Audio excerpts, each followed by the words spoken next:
Good morning, good afternoon, good evening, wherever you are listening. This is our Mentor Tournament 2020. This is Gomo Podcast presents the Mentor Tournament. We have a great match for you today. It is number one seed Shkoople, undefeated in all the Swiss brackets, Swiss rounds, as well as versus the number 8 Teknolink, who was 4-2 in Swiss. Both had to win their round one matchup last week. Both won. Both are here today to put on a great race for you today. Last week, Shkoople defeated Virtua Cat with a blazing time of 1:38.38.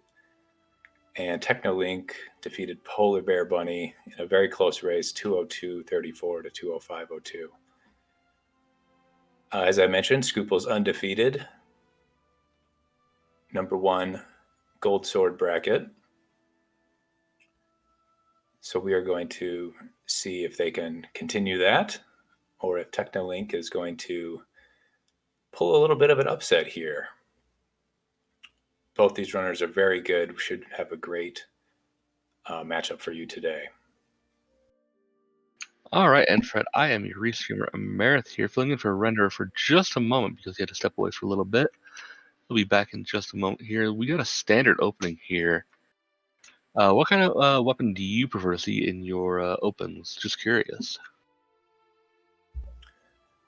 Yeah, this is a standard. So we won't be seeing that sword right away. In my race, I got the Cane of Samaria, which is a little interesting. But a lot of people don't prefer the bombs. There's quite a few different ones you can get here. So we wake up in Hyrule. It's a rainy morning. Uncle is out the door. And I am here. As we welcome Professor Renderer. Sorry I didn't introduce myself. I'm Fred, also known as Derf. Oh, we've got an early map check. I caught a green crystal in Eastern Palace. That's very vanilla. And I believe I saw a 5/6 crystal over on Desert Palace, and I think also Hera. I may be mistaken on the Desert Palace one, but I know I saw one on Hera. Yeah, I think Desert was a 5/6 and Hera was a blue crystal. As we get that red Cane of Samaria, we have some blocks we can put down and some. When you explode the block, the cardinal directions go out, and also a book. Personally, one of my favorite weapons to use in standard mode. Yeah, it's nice. It does use. First of all, you're going to get that full magic refill as soon as you get that weapon from the uncle, which is great because you need that magic to use it. But then the Cane of Samaria can actually be used multiple times. When you place down one block, it kind of stays alive when it hits an enemy. And also when you tap the Y button again, it'll explode and go out and maybe hit some enemies that way as well.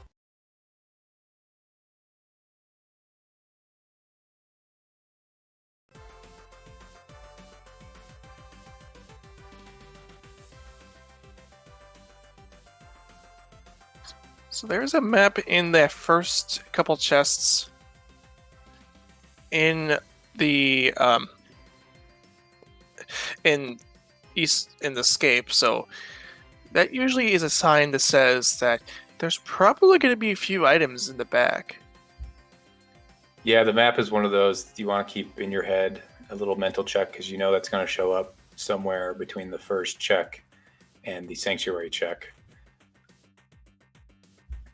We got it here, so we're definitely going to be checking all of the chests throughout the rest of this escape.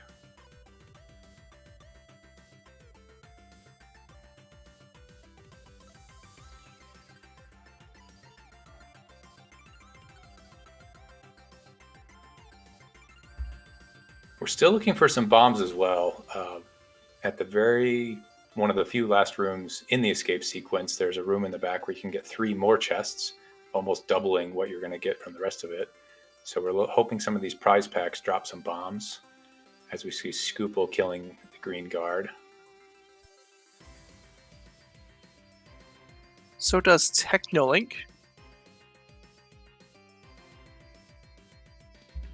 I haven't seen any of the guards drop any of those prize packs yet.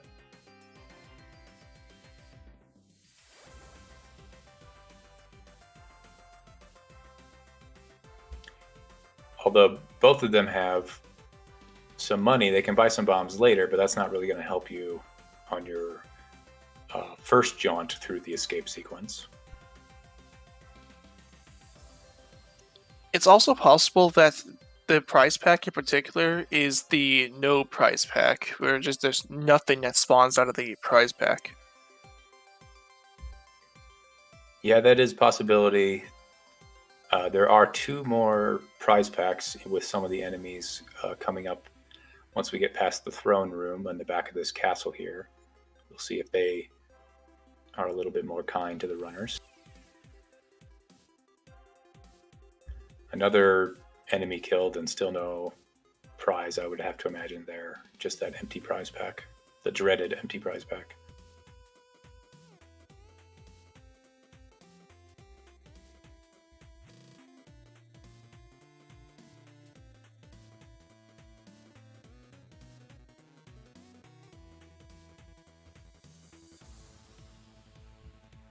I believe there's 7 prize packs, and if there's one that's empty, that makes an 8th one. So it's about 3 out of 8 chances that the prize pack is going to have bombs.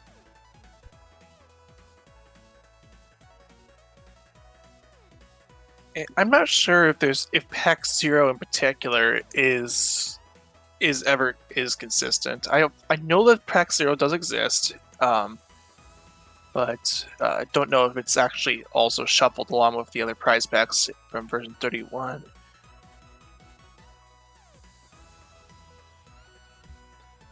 There was a heart in the dark crossroom chest. Oh, there's a bomb that we got on Teknolink's side and Shkoople as well. So it looks like those rats were in that prize pack that always drops a bomb when it does drop a prize.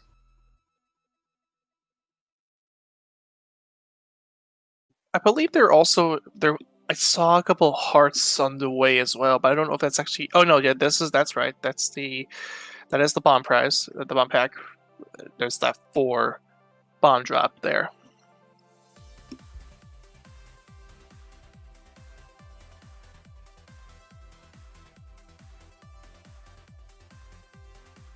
So in the back of escape here, there's 300 rupees, a heart piece, and a heart container.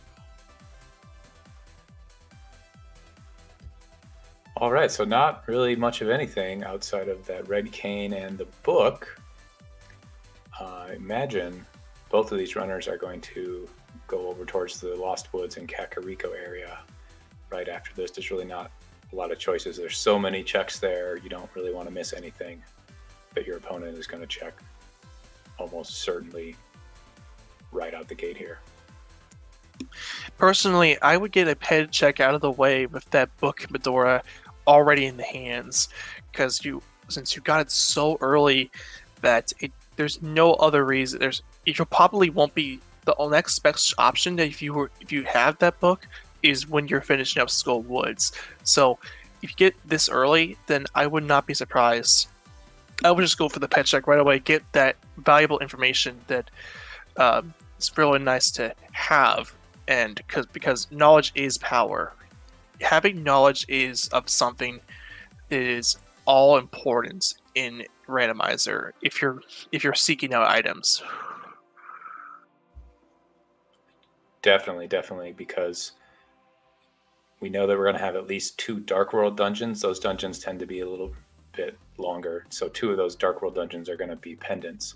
And if you're in one of those, you decide to dip one, you get all of your items, you're going to know whether or not you're going to have to go back to the boss.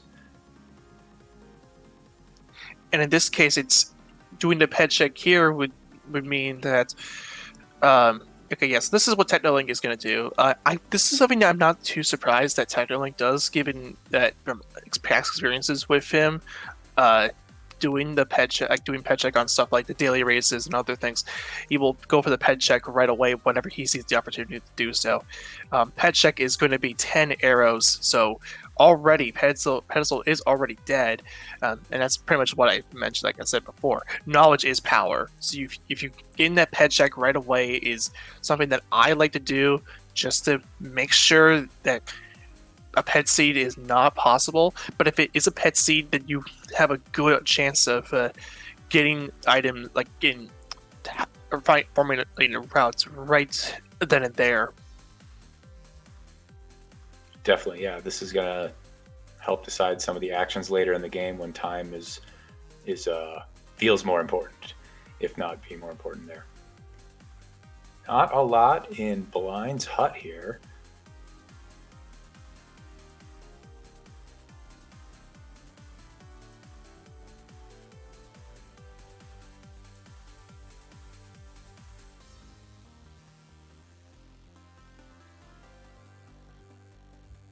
And not a lot in the well either.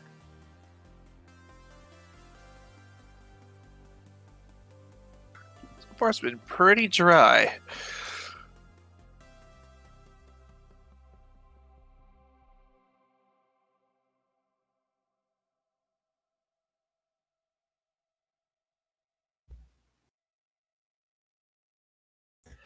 Coming up here on the bottle vendor, got to give him 100 of your well-earned rupees to get some item. It's just arrows today.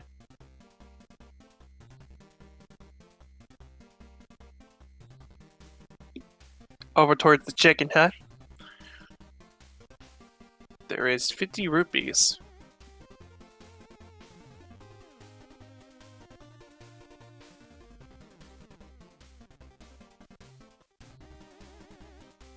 And our final check in Kakariko is the back of the tavern, and that is also it's just 20 rupees. So it's just very barren.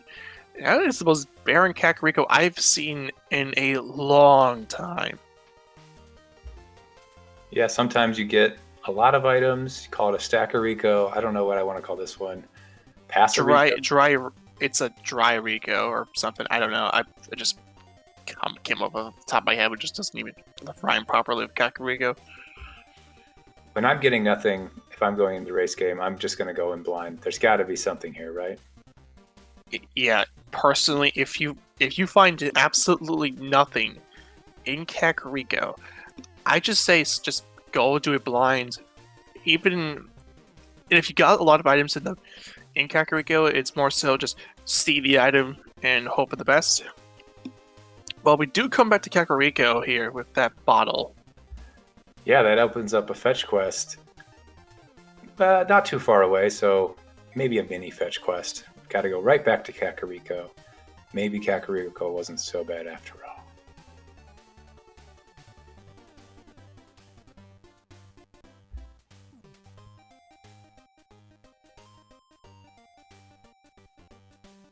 Alright, So given the way that... go ahead. I'm sorry. So that first bottle that you get, or any of the bottles, you can return it here to the sick kid. Show him that you have it, and he gives you something. This time it's a full heart container. What did I tell you?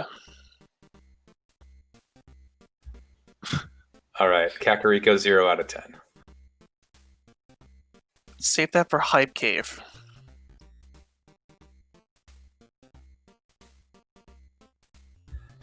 Anyway, South Shore time for Shkoople, and I should probably bring up that some of our sprites options that we have for this particular race. Shkoople running the Fierce Deity Link sprite, while Teknolink is running the traditional Dragonite sprite. And there's a glove out of the dam. All right, so getting their first kind of progression outside of escape. Do want to give a shout out to chat. Torpid Ninja coming up with my favorite thing, Lakariko. Yeah, it's good. It's a good name. May all your seeds not be Lakariko from here on and out. Yeah, I said that near the ending. The Flight Trust, the Flight Treasure item is just 10 arrows.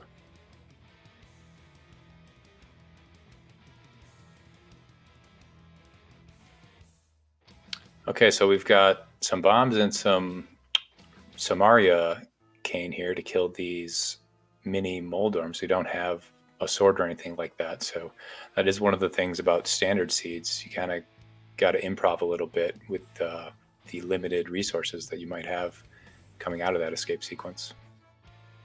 Personally, one of my favorite things to do whenever I'm doing Kakariko and I don't have a sword is I use the bombs to I rather hold them over my head and then wait for them to start flashing, so that way I can at least get a guaranteed hit on one of them.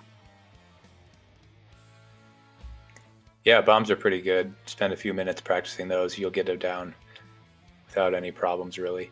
We did get the boots out of the back of that mini Moldorm cave. Not much else. What else is new? And those boots going to help us travel around the world a little bit faster.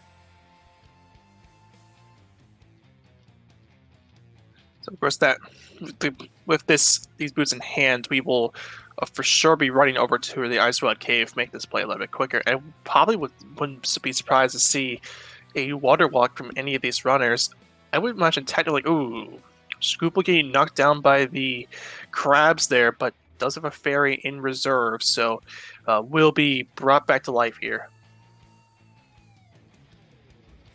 Yeah, that is unfortunate. Good thing they had the fairy. I think there was actually another bottle in mini Moldorm Cave that we didn't mention, and that may have had a fairy as well.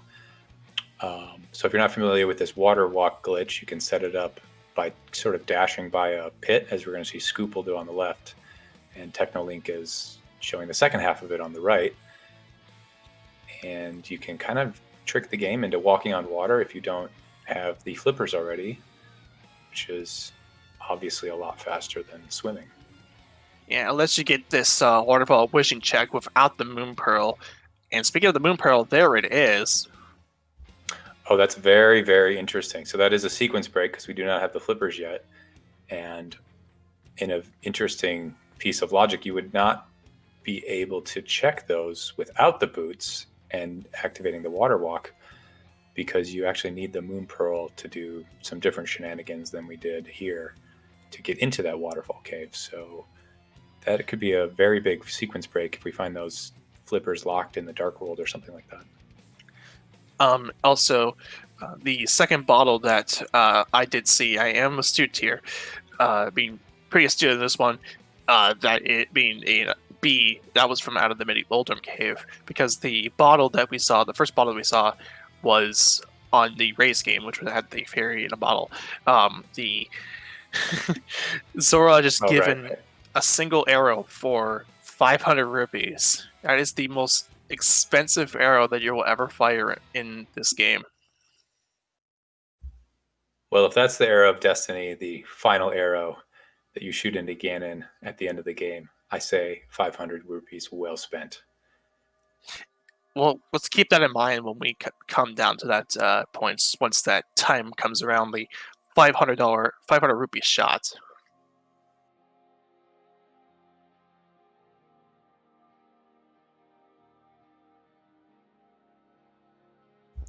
So Teknolink and Shkoople kind of doing the same checks. Teknolink seems to be a little bit ahead, and also has checked that pedestal information, so they know that the pendant dungeons are not required to be beaten for that.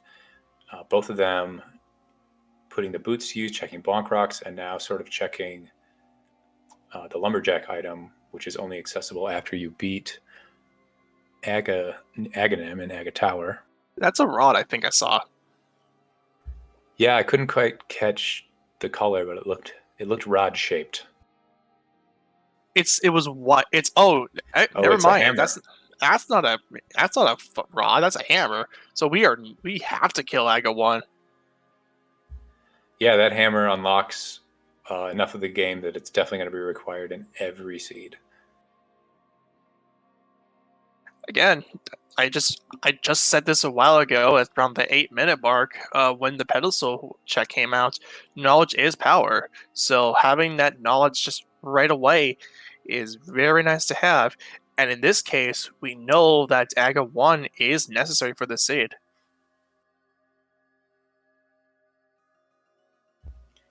Yeah, we don't know when we're going to have to do it, but we know we're going to have to do it at some point during the seed.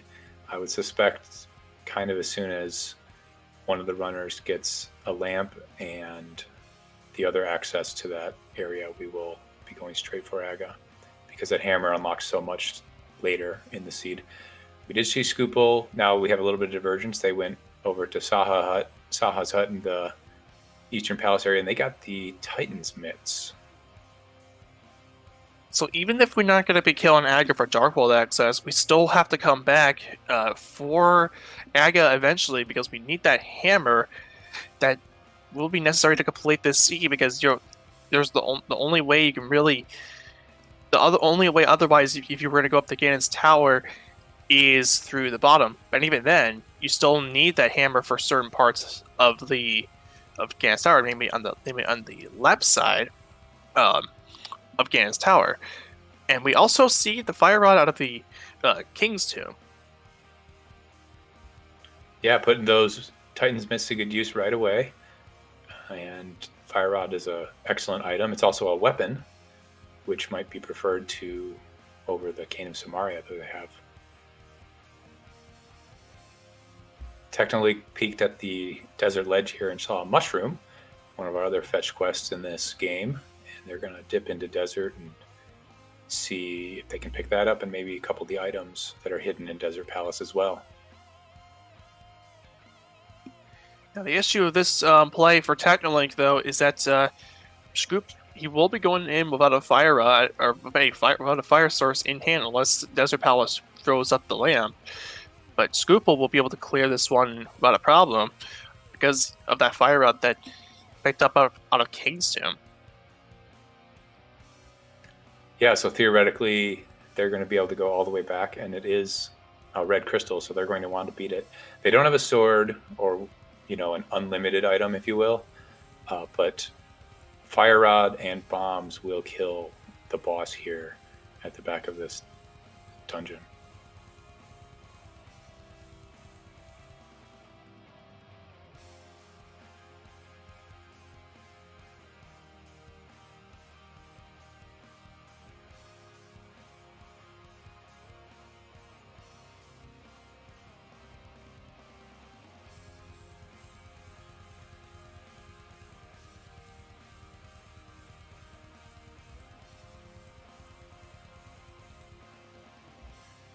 Teknolink also in one of these kill rooms where you have to kill all three of these enemies here.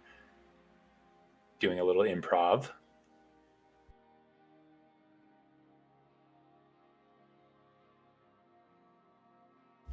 And there are those flippers on the right side of Desert Palace, so puts all those checks we already completed in the Zora area in logic. Which if I thought about when I was saying the flippers could be in the Dark World, that really wasn't a possibility with that Moon Pearl being there, but right, just kind of doing it a little out of the way, or a little out of order, which is one of the ways you can make up time in this game. Yeah, because of that Moon Pearl being where it was, it had to be somewhere in the light world, not in the dark world. So technically going to go and pick up the mushroom. Yeah, and they will leave. I believe we still have one item then in the desert somewhere, which is going to be on the boss. So Shkoople will be able to beat that if they're able to complete that with the weapons that they have right now.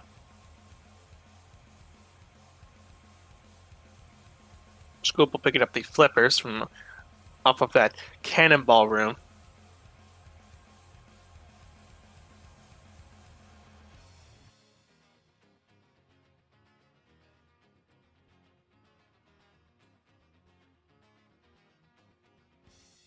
And seeing that Teknolink is going to follow that mushroom over towards that potion shop, going to turn into the witch.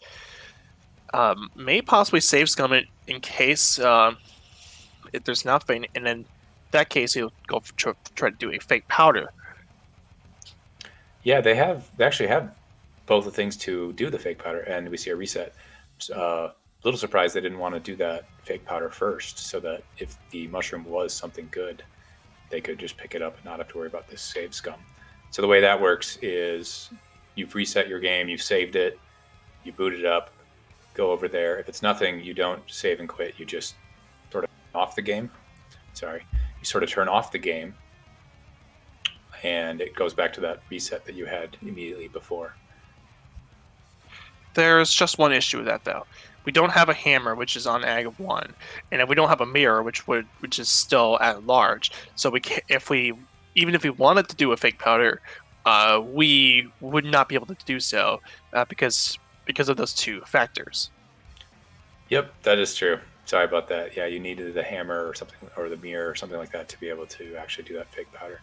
So good on them doing it in the right way.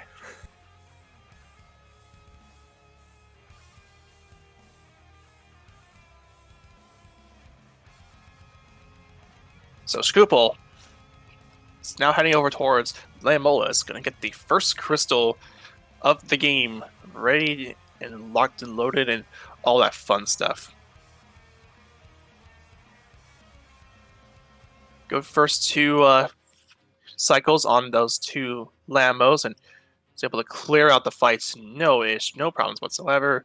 Going to get that heart piece, and Shkoople will be drawing first blood at 2304.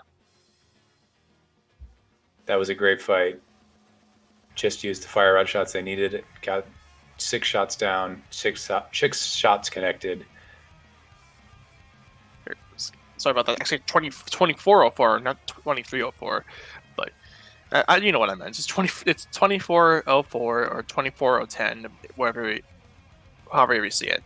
So that's the first blood of the game here. So Teknolink on their side got the Titan's mitts out of the back of Saha's closet. Also did not go into Eastern Palace. Both of the runners avoiding the pendant Eastern Palace without a bow. They're going to be picking up their fire rod here. We're going to be pretty much even except for that desert crystal kill.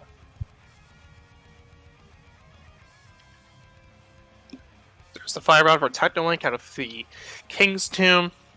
And it looks like Shkoople... Okay, so Shkoople is going to do the same play as Techno.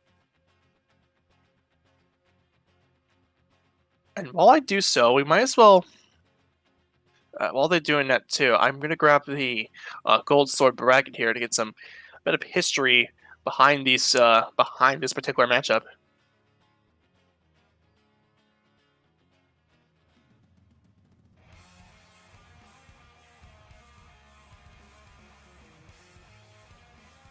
Shkoople enters the Dark World. Not Shkoople, at Teknolink. Other person. And taking a map check, I think I just saw it briefly, but I just did not see anything as I was grabbing that bracket. We had a red crystal in Turtle Rock, and the other two pendants are the Ice Palace and Swamp Palace. So those two flipper dungeons are the pendants. Okay, so I have it right here. We'll probably just wait a bit until we have a bit of downtime here. C-shaped house just having a heart piece.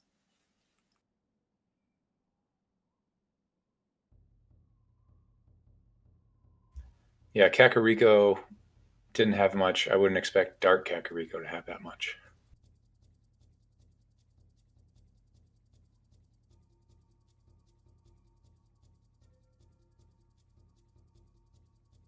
Shkoople doing the map check on their end, confirming the crystal and pendant layout.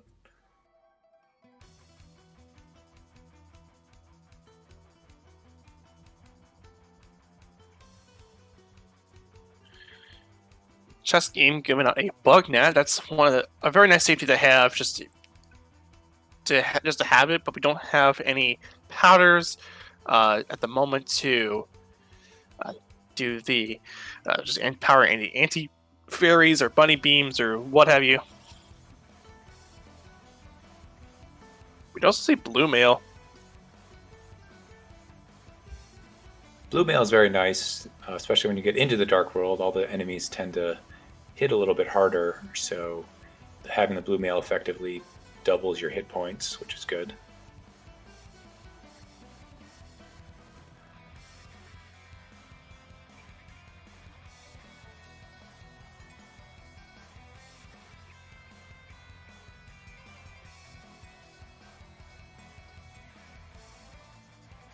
So not a lot of divergence from these runners yet, which is sort of as expected. The seed isn't really giving you a lot in terms of opening the entire world, as long as you're staying in logic.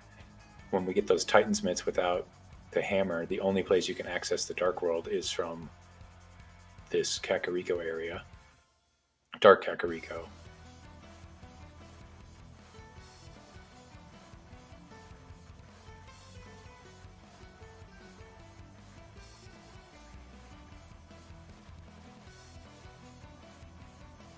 There we go. I got my tracker all ready to go here. Teknolink gonna go do this digging game. Since he did dip out after doing the front of Thieves Town, Shkoople is actually going to commit to doing this play now without the hammer.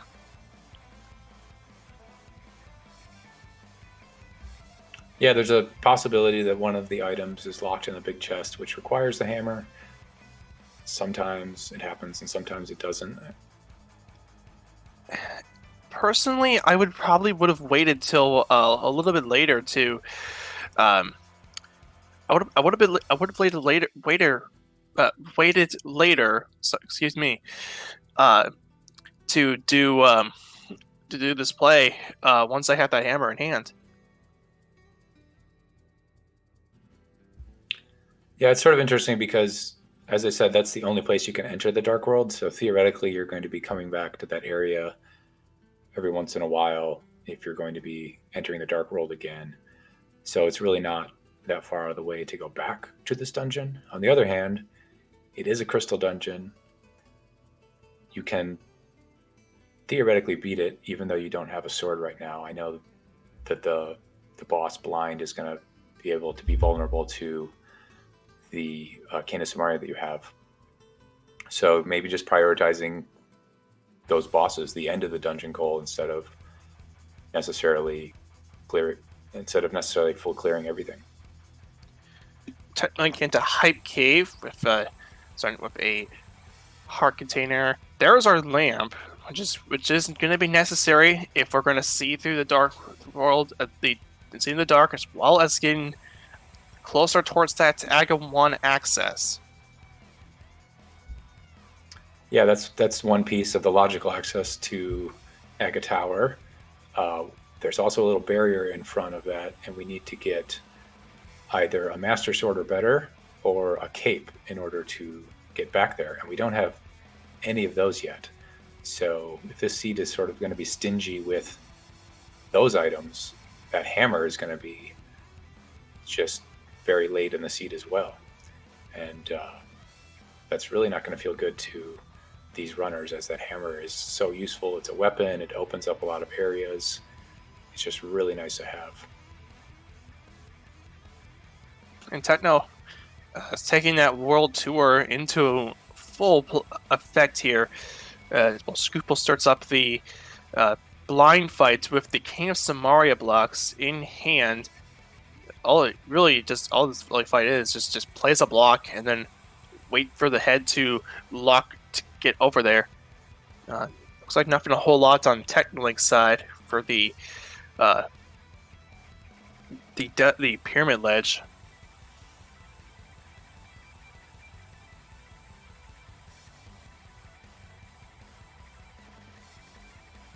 And there goes Shkoople. That was a nice little snipe there right at the end. Wow, and we get the mirror. That is also another item that is great to have, especially for routing. You can route so much of the world so much more efficiently with that mirror. Okay, correct me if I'm wrong, but didn't we see don't we have another item in the big chest?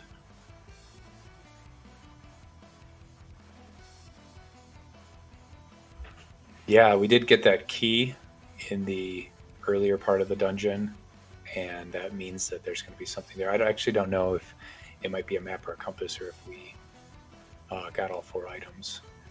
Nothing over there on Teknolink's side as well at the catfish. So with that mirror in hand, Shkoople will do this will do this play a lot faster with this blacksmith play. Yeah, it's kind of laughable how long Teknolink. It's kind of amusing, ironic, I guess, how long Teknolink was taking that smith around the world, and Shkoople just did a couple screen transitions. Our tracker, although not entirely sure, about 80% sure, saying that it is likely that there's a compass in the bait chest. So, as far as I'm aware, we don't really need to go head back.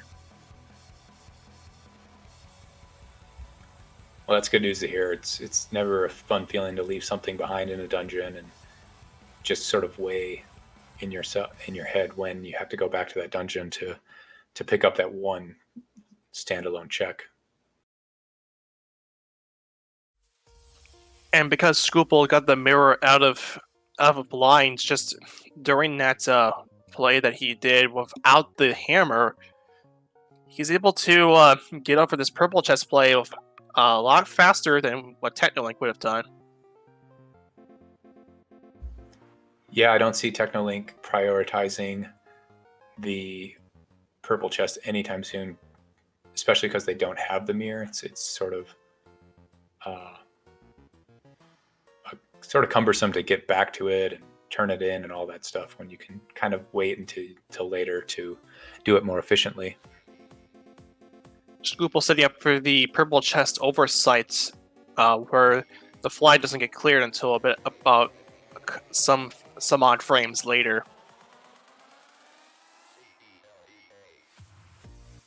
And getting a 50 rupees out of it. Like now on the mountain, and also getting 50 rupees. Yeah, putting that newly found lamp to use. The mountain is now in logic, at least the left side, the west side of Death Mountain. Shkoople only gonna read the Bombos tablet, and that's just couch cash.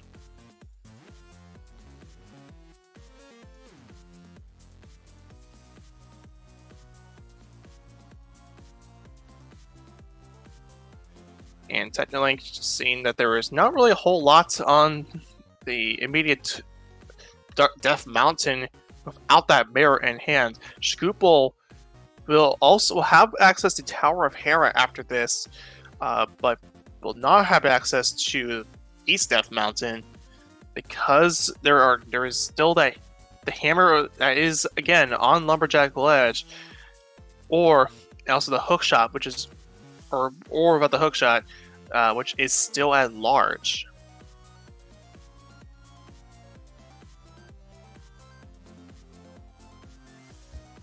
Yeah, they can also go in and get almost every check in the Skull Woods Crystal Dungeon. I say almost because you cannot beat the boss because you actually need a sword to get back to Mothula in that dungeon. But all the other checks are in logic because they have the fire rod right now. Both runners have the fire rod. And we see that's where Teknolink is going right now.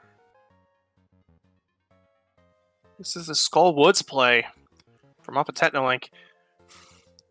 So Teknolink won't be able to clear this dungeon because we still need a sword, and those are still at large. And Shkoople is going to take a look at the man underneath the bridge from this mirror check.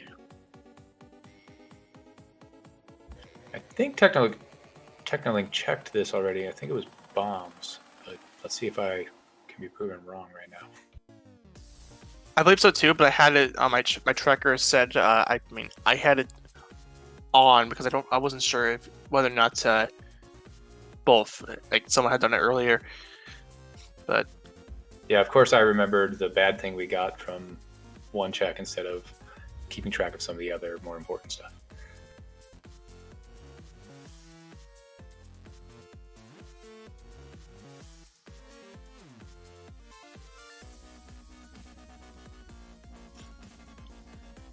So we're going to head to the front here. We did see a key, so we're going to head over towards that left side and get the remaining items over there. If we didn't see a key, you could drop down over there, but you also risk the possibility of getting soft locked there. But so we get that key, so we should be okay here. Yeah, that's why you don't want to, because there is a way to jump into this room from the overworld area. You definitely don't want to do that because it's not guaranteed to be a key in this room. So you might force yourself to just reset your game or save and quit your game. Yeah, this is something that was changed in version 31 some odd months ago, where it was changed from version 30, where the key was not, where the Skullwood's small key in the pinball room would no longer be a guaranteed key. So that is something to keep in mind whenever these players are coming into Skullwoods and they have to jump down eventually. If they're jumping down, they have to. There is that possibility where you could end up. Yeah.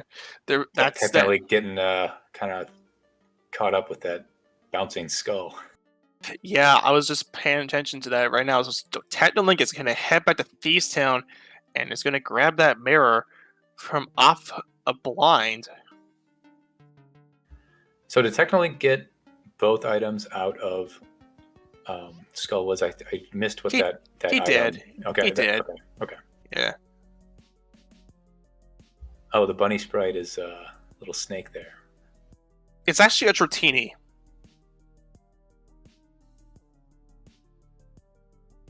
Dratini being the first stage of the Dratini line. Dragonite is the final evolution of Dratini, which goes from Dratini into Dragonair to Dragonite. I'll have to brush up on my Dragonite lore. This is actually from this is from the Pokemon series. I don't actually know what the evolutions are for said line. And in this case, the blue male sprite is actually the shiny form, the shiny color palette that's used for Dragonites. That's one of the things I love about randomizers. There's so many sprites. You could really make the game feel like your own in a way, and have fun with it. And it's just a blast to be playing. When I first got into it, I sort of played all the different sprites to see what they were, and sometimes I'd even intentionally go into Bunny State just to watch to see those what those sprites were. If you've never done that, I suggest firing up a seed and trying out some different sprites from time and again. Technically does take a fall, but again, there's that fairy from earlier picking them back up, and yeah, that's I can signal that pretty well. The fact that you can make this game your own is one of the best things ever. Shkoople going to take a Death Warp to refill the health that he had lost coming up towards the pod, which I think is a good decision to make instead of bearing out. But personally, I love the sprite options that you can choose from. Some of my favorites that were actually added in this recent version is both Madeline and Badeline from Celeste. We have Ori from Ori the Blind Forest. We have Hat Kid from A Hat in Time, currently my main so far. We also have Nico from One Shots. We have the Angry Video Game Nerd in there as well. And of course, we also saw Fierce Deity Link. This is what Shkoople is using right now. That was from one of the more recent patches. There's also Bananas and Pajamas, which is also really nice to see Bananas and Pajamas in this game.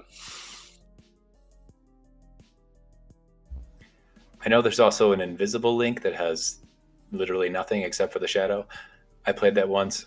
I would not suggest it, although it was very fun. It was just hard to navigate and use some of the visual cues I'm used to using.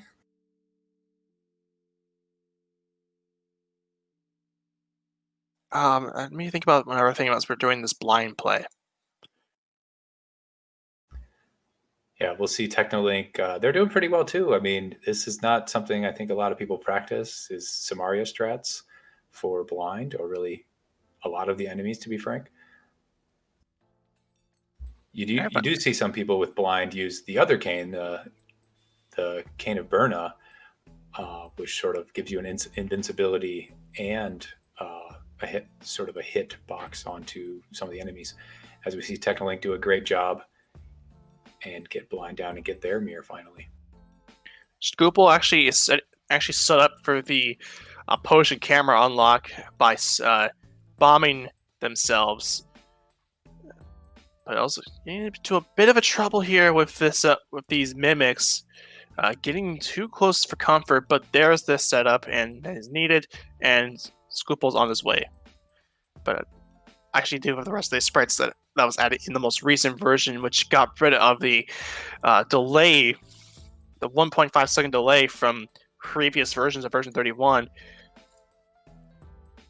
Some of their others include Stan from Okage Shadow King, the Pyro from Team Fortress 2, Saitama from One Punch Man. You have a duck or a goose. We have Gino from Super Mario RPG. Carl Sagan's in there as well. We have Jack Frost from the Shin Megami Tensei series. And personally, one that strikes home to me is a sprite known as Miss Paint Dog by community member Real Salt, who's also responsible for the Sonic Robo Blast 2 cards mod pack for the Sonic fan game Sonic Robo Blast 2. Definitely should check it out. By the way, I made an entire MSU pack for it as well. But all right, no more sprites for now. I will say, if any Go Mode podcast fans who've listened to a lot of episodes now, Timp is definitely going to want that Uncle Sprite soon. Okay, we find a hookshot in the Rupee Room in the Palace of Darkness basement. That is a pretty big find as well.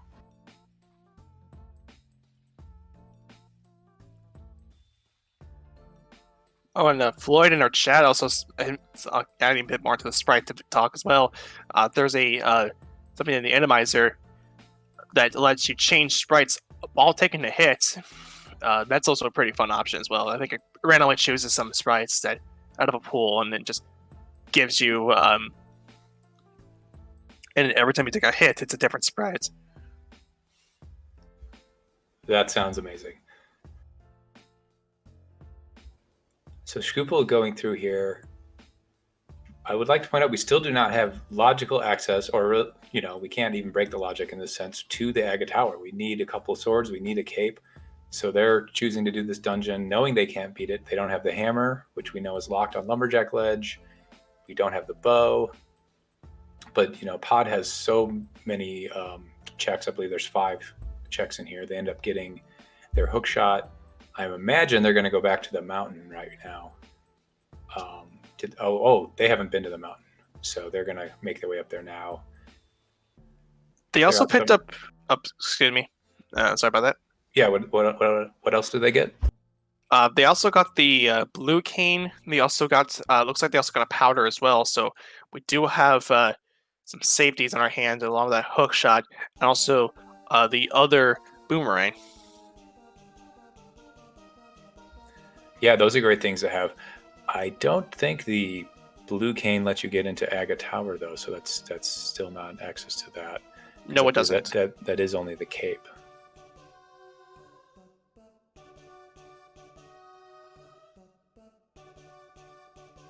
Sort of interesting. I haven't seen a seed in a long time that is going to force you to dip Aga and just not give you the things for it until late in the seed.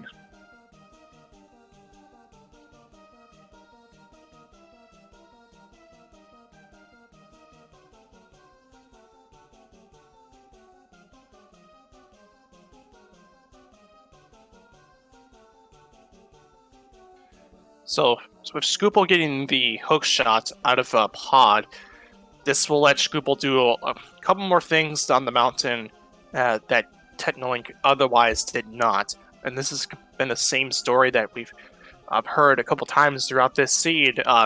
Shkoople getting items that Teknolink would have had earlier on. But in this case, Shkoople being a little bit more thorough than Teknolink ends up getting to do more things compared to Teknolink, and this is what has happened with the mirror out of Thieves Town, and this also has happened again with the hookshot being in pod. Yeah, I think this sort of double dip of Desert Palace is significant. I see a lot of runners, even if they can only check the first 3 items on Death Mountain, it's worth getting that save and quit point in a way. So I don't think there's a huge time loss there, but little things do add up throughout the course of the seed.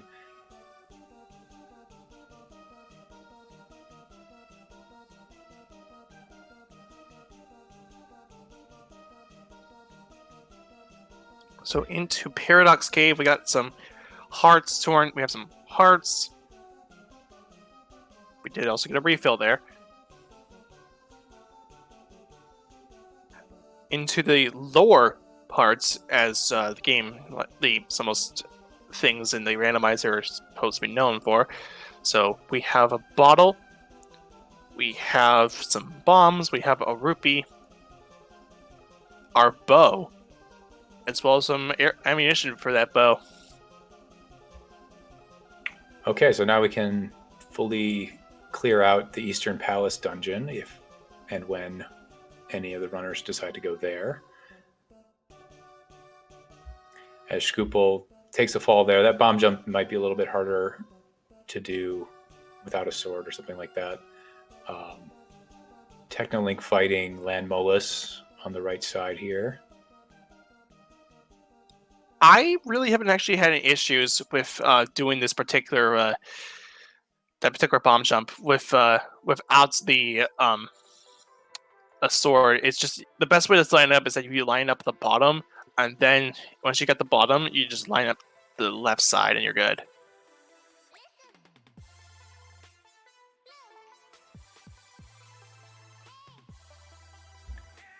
Yeah, they could also have been prioritizing going through Super Bunny Cave because they set up that mirror portal for themselves.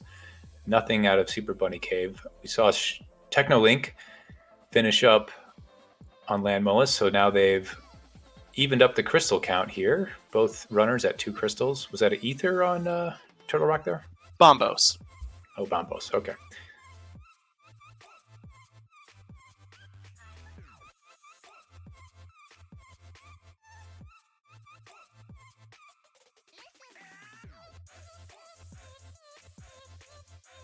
So Shkoople going to head over towards the hookshot cave. This is get everything over here with the hookshot in hand. Does take a fall there just to get that first chest. It's kind of a tight squeeze through there, but we did get our first sword of the game here at 51 minutes in, and that happened to be in hookshot cave. And there's also the other sword. So now ALTTTPR is now in play, and there's the cave. So wow. So that is the ALTTTPR 1 care package right there in Hookshot Cave. Yeah, I'd have to imagine Shkoople is going to prioritize getting through Aga Tower and getting that hammer. Of course, you're up here on the dungeon. Maybe check out a couple things. Or sorry, you're up here on the mountain. Maybe check a couple of these things first. But really, that hook shot in Palace of Darkness is sort of the key to breaking this seed wide open here. Yeah, and this kind of, again, goes back to what I was saying earlier. Shkoople being more thorough than Teknolink ends up getting stuff that he needs to complete the seed, while Teknolink making these huge calls that would have otherwise make these huge calls that actually don't turn out to be anything. And also, haven't came back to it. He has to double dip, has to go back, and also has to intentionally double dip this one because we remember that hookshot ended up being in pod, and this is a required double dip.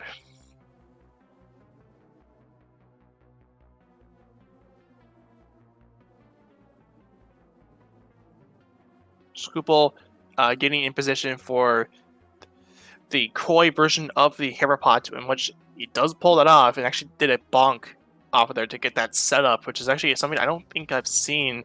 So it's like a combination of the Dracaris setup and also the Koi setup. I believe. Yeah, there's a pixel you need to stand on to drop that first bomb, and if you have the boots and you're on the right vertical pixel, which is pretty easy to set up using the pegs, you can just bonk right there. Or there's a visual cue if you don't have the boots, or if you just prefer to set it up by sort of buffering around, and then you place a bomb and move over to a different pixel perfect place, and just as you do, bomb into a pot, hookshot through a pot, turn left, turn up, and you just fall through a pot. It's one of my favorite things sets in here too. But Shkoople does take down Muldorm, and there's the Bombos medallion, just right next to the next house over. And interesting security flaw, leaving the key to your house underneath your neighbor's welcome mat. Yeah, it's not even like underneath the doorstep. It's actually just right next. It's to your neighbor's doorstep. So now we've got a Canis and Mario. We've got the key to the door. Do you go in, check some of the chests in Turtle Rock? I think Shkoople is saying, why not? Or maybe no. I think they're going to be mirroring to check Spiral Cave. Yeah, and even if if we were to do that, yeah, the hammer, which by the way, Shkoople can pick up. So in this case, if we once Shkoople starts making that Aga play, they're gonna get closer and closer to that lumberjack check, that lumberjack ledge, and also they're gonna pick up that hammer that we saw earlier, and that will start blowing the seed wide open. Definitely. Yeah, hammer's one of those things, like I keep saying, it opens up so much that you kind of just assume you have it all the time, as I've done at least twice right now on this seed so far, on this race.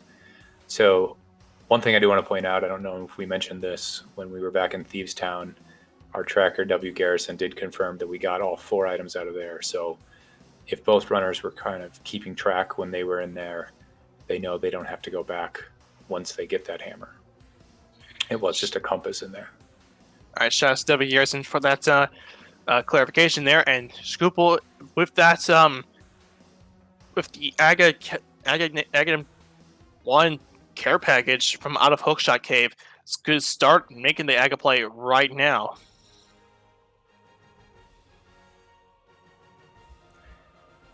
Yeah, that hookshot that was in pod, it was in that rupee room, so I don't believe it was bow locked because there was enough keys on the left side to get in there. Both runners did logic break this this dungeon. Oh, we get 2 keys. Maybe it was. There might have been enough keys. There might have been 3 keys on the left, including or in addition to those 2. So I don't think that really the bow is leading to the hookshot in this case, because we did find that bow on Death Mountain on the hookshot side as well. Yeah, and because of that bow being where it was, and it seemed like Shkoople, when he was doing the pod play, said that probably, I think Shareen had told him to let's go.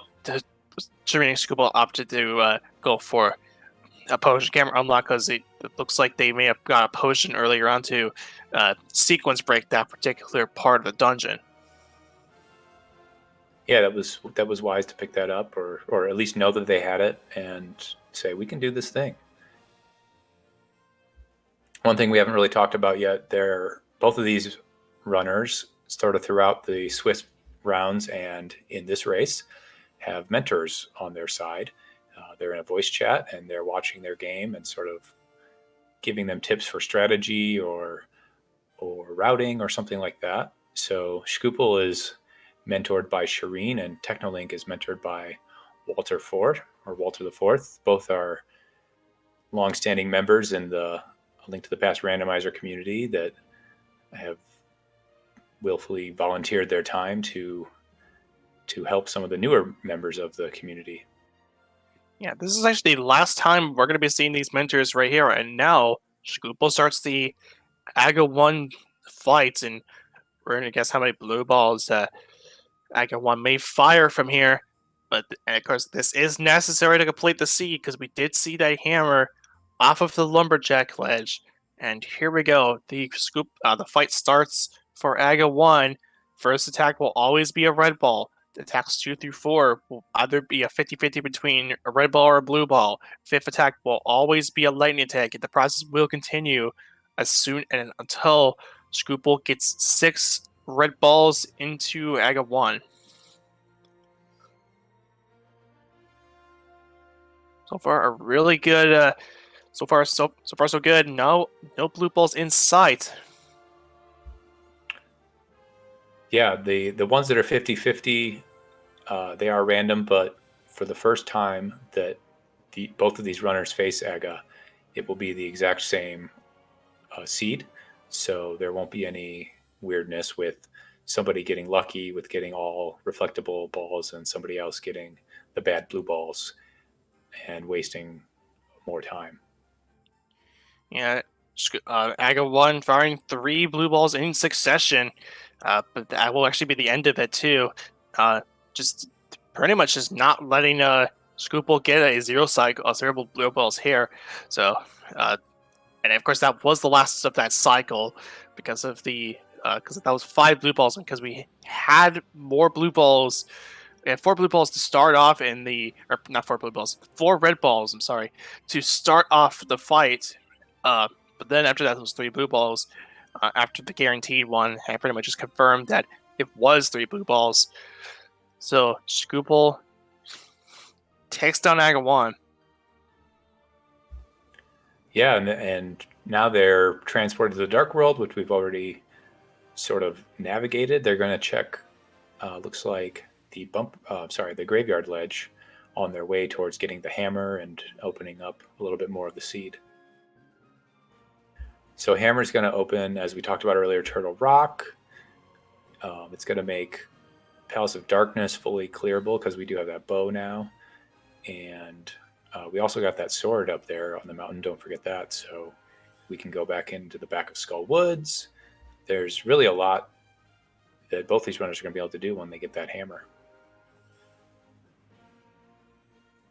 So I guess as we're waiting this all out, we're doing the same checks while Shkoople's on the way to the to this particular hammer that we've been seeing for quite a while. We're talking about for quite a while now. Let's actually get a recap as to how these two got here in the first place. Shkoople went undefeated in the Swiss brackets, went 6-0.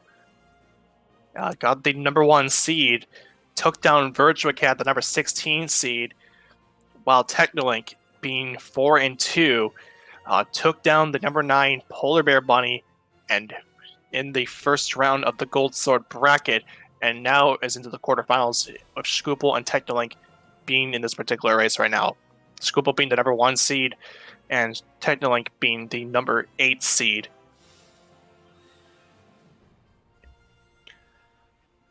And we have the hammer on Shkoople's side. Now we're going to see what they're going to go do. I would think they would prioritize maybe a dungeon they could beat. They're right by the Skull Woods area. I would go into that if I were them. But what else do we need to beat the rest of this seed? We're definitely going to need the Ice Rod, your fun to find item that can literally be anywhere except on the one boss that it can be beaten by. We need a flute and possibly any medallion to get into Misery Mire. It might be Bombos, which we have. It might be one of the other ones.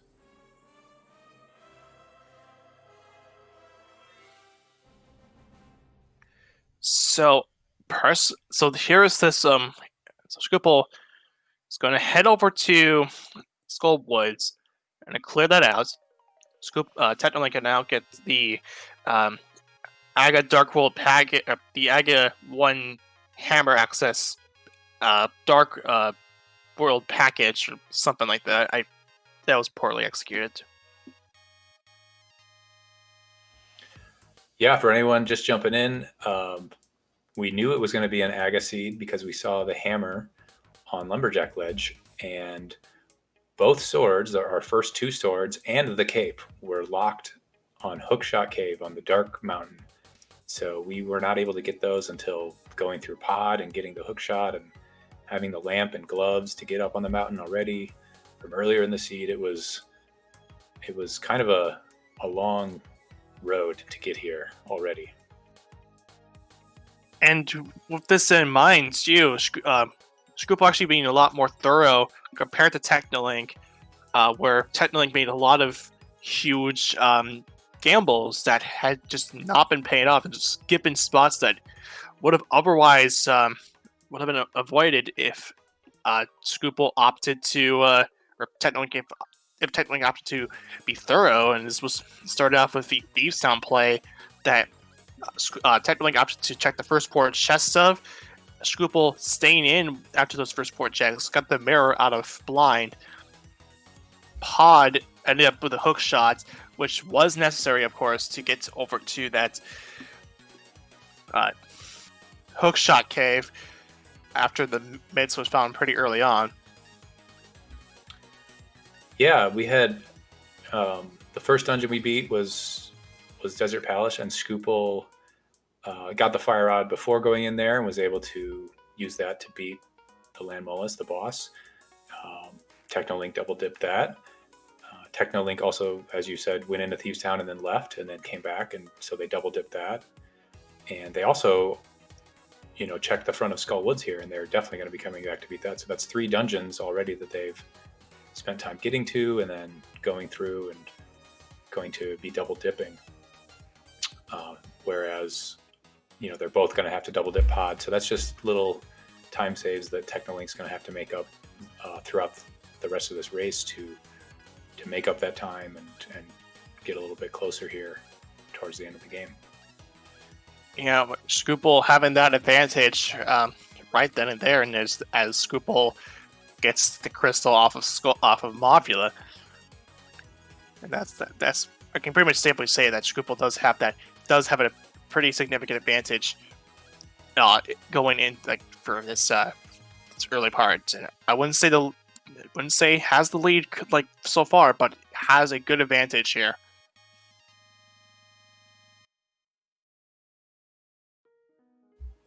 Yeah, there might be a couple more checks that Teknolink has done that Shkoople hasn't done yet, but they are up by a little bit here. I think they might now. They're going to be checking the pedestal seed, which we already know is nothing. They're going to clear out the rest of Skull Woods, trying to get those 2 items out of the front that Teknolink already did get. Yeah, this is what I was referring to at the very start of the seed. Getting the pedestal check out of the way is something I like to do, because otherwise, the only time you would be doing the pedestal check is after clearing Skull Woods, which is what Shkoople did. Teknolink did this and found out that the pedestal was nothing at the 8-minute mark. So did Teknolink? They must not have gone into Hera because they don't have Bombos, I don't believe. So that's also another crystal they're going to have to go back and beat.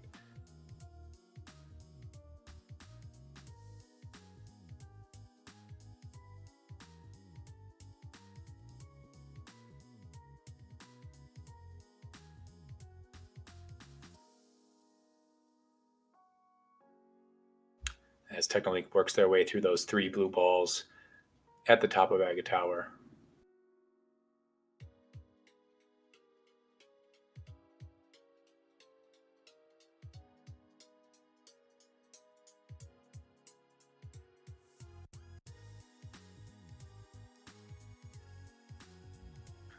And let's not forget we have 2 pendant dungeons that are fully clearable now, because we have the flippers and the mirror and the hookshot to fully beat Swamp Palace.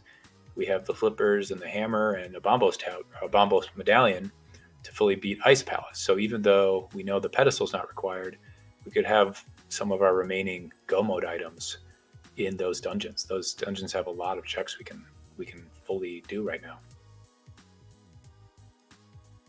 Shkoople going to the hammer pegs, this wasn't isolated check because of the hammer being on the lumberjack ledge. So there was at that point clearing Skull Woods is the only way you're ever going to get these hammer pegs out of the way. Now, Teknolink now making their way towards the hammer. There's the Quake medallion out of the hammer pegs that might be necessary for Misery Mire access. Yeah, we don't have the flute, so we do not know what the Misery Mire area has, what the medallion is, and of course there's a couple overworld checks over there. So we'll see where that flute shows up. Shkoople going to turn in the magic bat item by powdering the little chalice thing in the center, getting out a heart piece.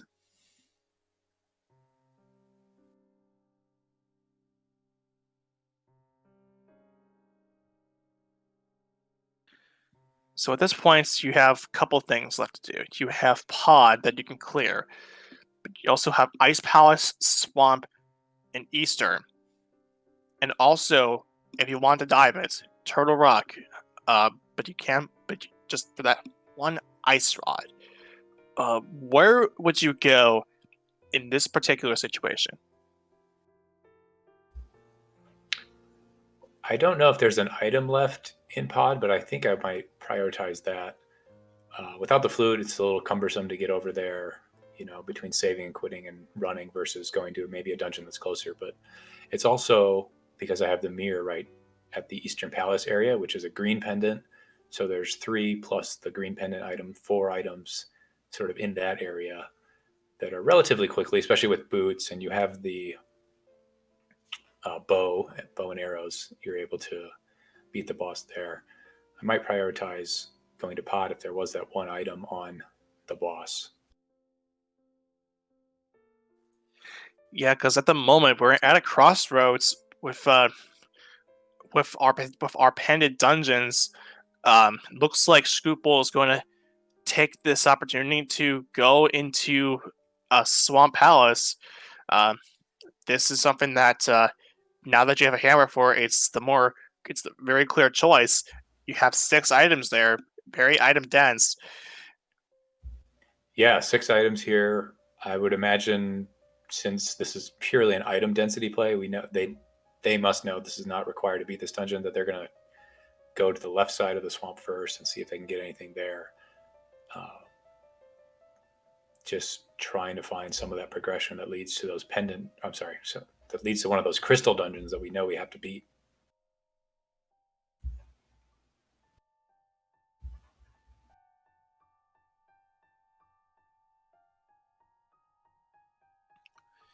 So again, so Shkoople going to head in there first, and again, this is pretty much a testament to how thorough Shkoople has been to get to this point, getting there first before Teknolink. There's the tempered sword from off of the first chest, the first actual chest of the Swamp Palace play. Well, that's nice to have. That's going to make the rest of the game and then even the final Ganon fight a lot less of a headache. Yeah, having to do a tempered sword silverless Ganon is a lot better than having to do Master Sword silverless Ganon.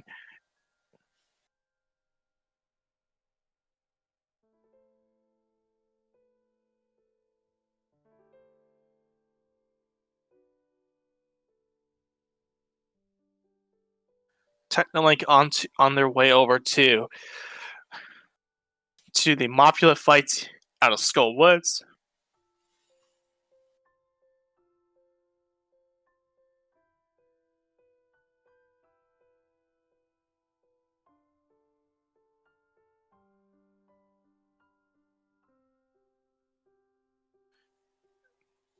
All right, another item check coming up. It's the big key, or we can check the big chest. So it's right up here. Shkoople going to head for the back here, maybe opting to find out about. Might be curious of what he wants to be doing here because we know that this is a pen. We know it's not required. We don't need the pendants for the seed because of the pedestal being 10 arrows. Shkoople actually going to do the very classic diver down from off of the right side instead of the more efficient left side Samaria or even the bomb diver down. Yeah, I was going to see Teknolink take care of Mothula there. I think this might just be a play on Shkoople's side of the first 2 checks I got, or the first 3, didn't have a map or compass. The map and compass could both be on the left side. I'm just going to kind of gamble, and if there's a couple items there, I'll go back. If there's 0, I win. Or, I did this dungeon most efficiently. Because they don't have a map or a compass yet.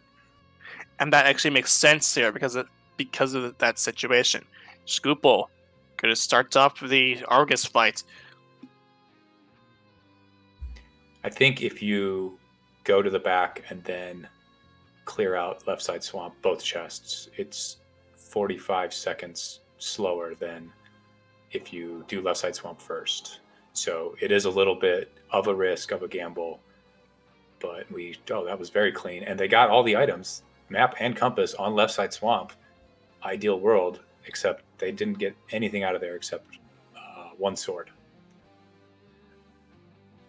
But this also means that they don't have to go to that left side swamp, which is very nice because that is the ideal setup for this swamp palace to make the quick play and just hope for the best. And it just paid off for them just to get out of there without having to double dip it. Yeah, that's great. So that's an area where if Teknolink doesn't end up going to Swamp Palace, they've sort of made up some of the time here. They don't know what the other runner is doing, of course. We know, as Teknolink is going into Tower of Hera. And Shkoople making that pod play. There is 1 item on Helmasaur, and depending on what that is, I would imagine if it's nothing, we're going to see Shkoople mirror and do Eastern Palace. Yeah, because that Eastern Palace play has been still been on the table. They've left this out for a while now, out the bow in hand, and now that we have the bow in hand, we may as well just get the remaining 4 items, 5 items if you count the green pendant.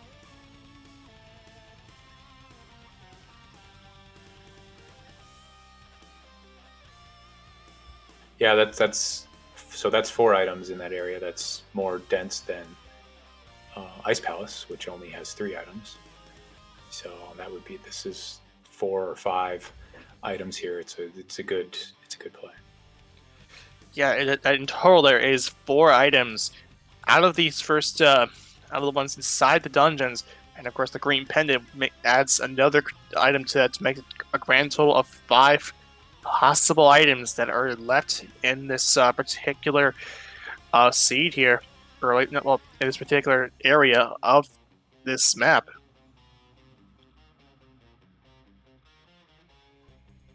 So, as we've said before, Shkoople's been very efficient with this seed, going to the places, not really double dipping a lot. They did have to double dip pod. That was logically required.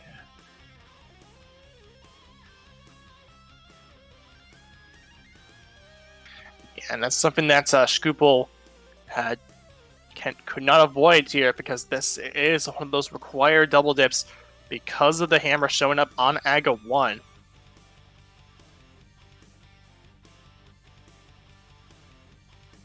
Shkoople now starts the Helmasaur King fight for that 1 item that is remaining here. So technically going to get their boundless now. They already have the hammer because they beat Aga. So they might be tempted to go into Turtle Rock.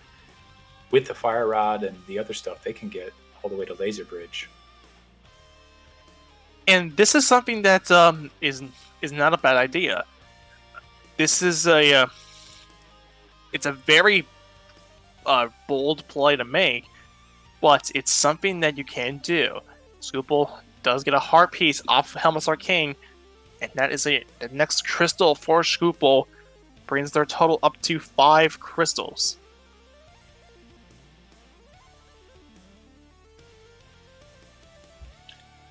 Yeah, so one crystal we can't even get into, one crystal dungeon, and the other one we can get everything except the boss. So they are going to go into this beatable pendant dungeon right now.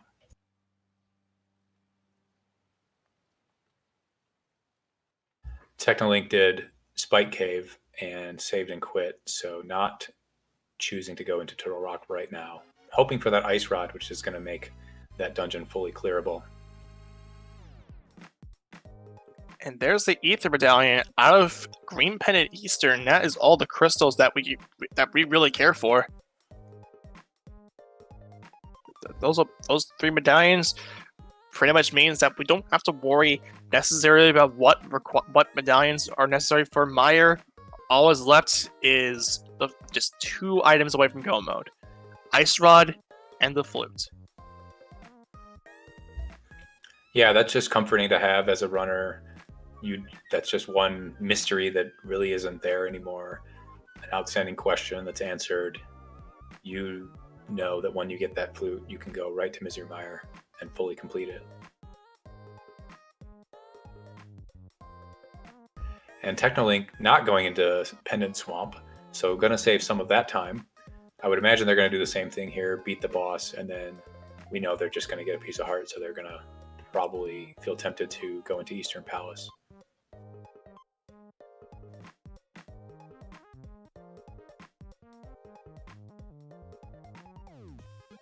So with this in mind, they, for the most part, have reconverged on this particular area of Hyrule. Sort of an interdimensional high five, if you will. But not really a true high five. It's just between different worlds. It's a link between worlds, if you will.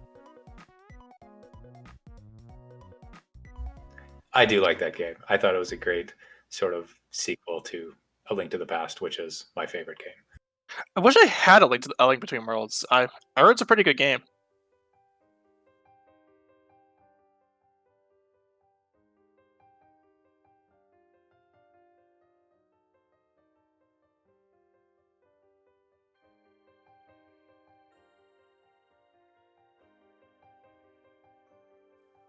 Okay, so that's 2 items out of Eastern Palace. There is going to be an item on Armos, on the boss.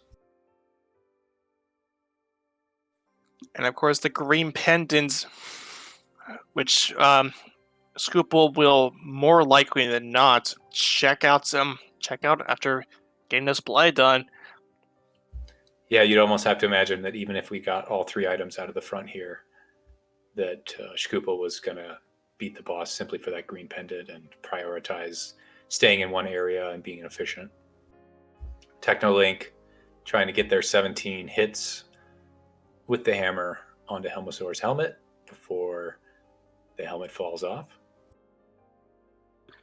So if nothing shows up in the next couple of checks here for Shkoople, in my opinion, I think Ice Palace would be the next next play that you could really make if you're going to be playing safe and thorough. Yeah, I think Shkoople, they haven't really made a lot of mistakes, and like we've been saying, they've been very efficient. I don't think they would feel behind, so they know that they're going to have to make a gamble right now. Is it Ice Palace? Is it Turtle Rock? Just thinking if I'm tied or if I'm ahead, I can make a gamble or a check that's more or less likely to pay off. Just sort of probably debating that with Shareen, their mentor right now. So here comes the green pendant, and it's the Ice Rod. There we go. Now it's crystal clear at this point. We're going to Turtle Rock. That's very interesting. Yes. So now the decision is made for them. They can go to Turtle Rock and beat the dungeon. There is no really gambling at this point. So Teknolink not going into Eastern Palace. They are going to Ice Palace. Yeah, and this is something that, again, this is just a play that these plays that Shkoople being more thorough than Teknolink. This is another example of Shkoople just being more thorough than his opponent.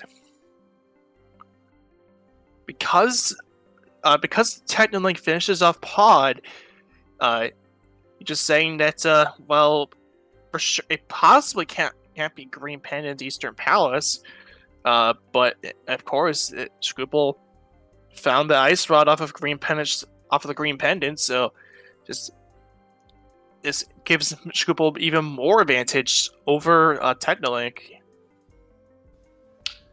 So really this could come down to where is the flute? Is it in Turtle Rock? Is it in Ice Palace? We know where the ice rod is, and we're really just looking for that flute for go mode. Spike Cave, I believe, was also checked, if I'm not mistaken. Yeah, both. Oh, I don't know if. Yeah, both runners checked that. Okay, yeah, just wanted to make sure I double checked that. So yeah, it is either Turtle Rock or Ice Palace. But Shkoople, with that ice rod in hand, this gives him the advantage. It's possible that for sure, it could possibly be on Laser Bridge. Just keep that meme going. Just everything shows up on Laser Bridge. Technically, being a little bit quick with this being quicker. Well, with Ice Palace being quicker because of the Icebreaker opts to go for that, and when she does pull that off. Yeah, and once again, both runners know that there's nothing on the pedestal, so they know when they get 3 items, they can just leave the dungeon. They don't need to beat the boss if the boss does not hold one of those 3 items they're looking for.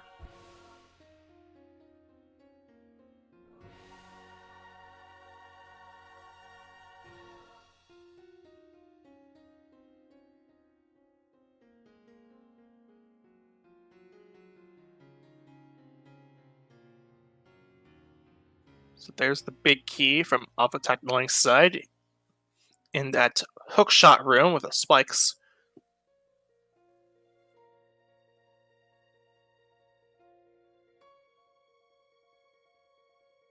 Interestingly, Shkoople opted to go for the left side first, and then go to the bottom with the eye switch, or the eye sensor there. There's a shovel out of Ice Palace, and actually this is actually a dip out. I believe we got all 3 items there. Yeah, a shovel could lead to a vanilla flute. I think on Shkoople's side, if you do go left and then to the right and then up, it is a little faster through that Turtle Rock Samaria platform room.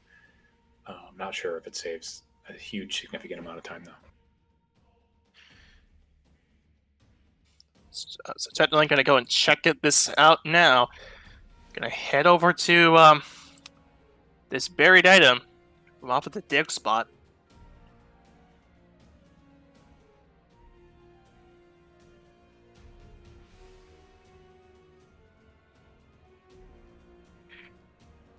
So the buried item is going to contain 10 arrows. It is going to be Turtle Rock.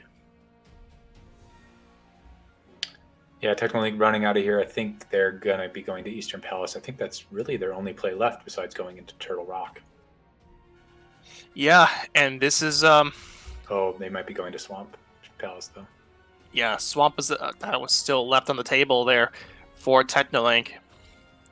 And at this point, Shkoople is just waiting for the flute to show up.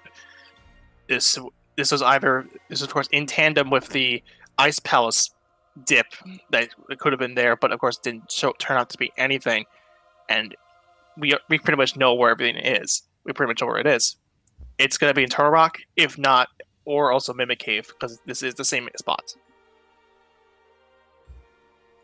Yeah, if we did get all 3 items out of Ice Palace, then yeah, I believe we're going to have to run into our flute or one of those things that leads to the flute, which I don't really think there's much left. There isn't anything left.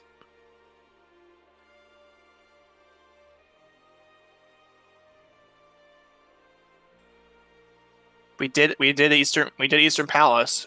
We got the green pendant. We got the ice rod. We got I guess swamp. flute could be on the pyramid fairy, which is, by way of beating this dungeon opens up that check. But that's Yeah. it. Yeah, that is true. But of course this is pretty much our final spot that we can really find it in. If anything, if it doesn't show up on Turtle Rock, again, like you said, it shows up on the Pyramid Fairy.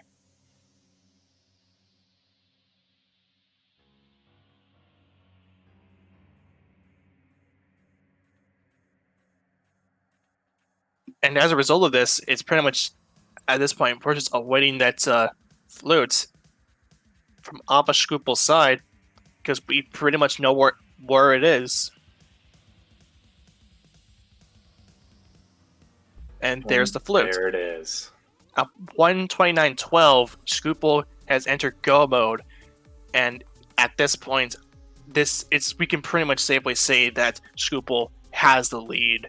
We pretty much knew from as soon as Teknolink got through Ice Palace and got everything out of there, and also saw the buried item having 10 arrows. This is pretty much Shkoople's race to lose.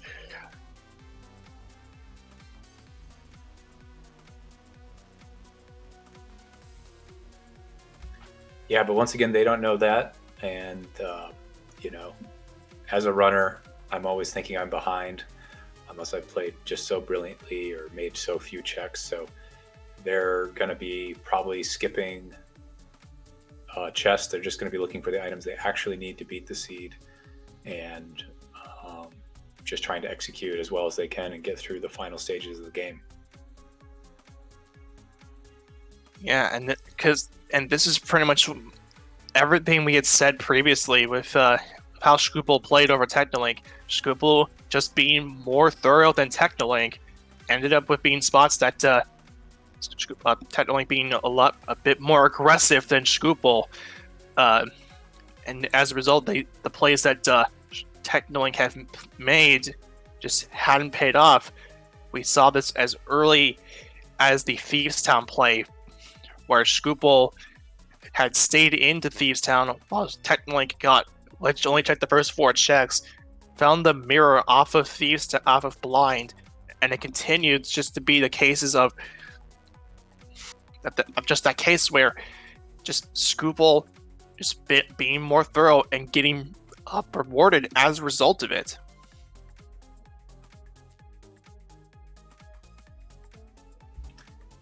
And Shkoople is on to the try next fight.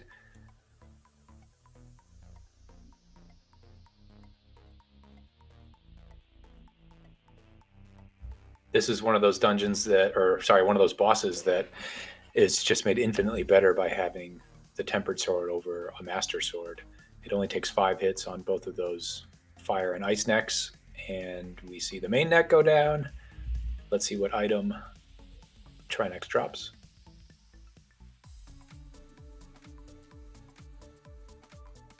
Just a compass. But that's not a big deal for Shkoople. That is Shkoople's 6th crystal, and at this point, again, we don't care about what Myra's medallion is. We just gotta get there, kill Vitreous, and we're on to Ganon's Tower. Yeah, and a little bit earlier on Shkoople's side, when they got that 1 key off of Laser Bridge that they were looking for, they did not check the final chests.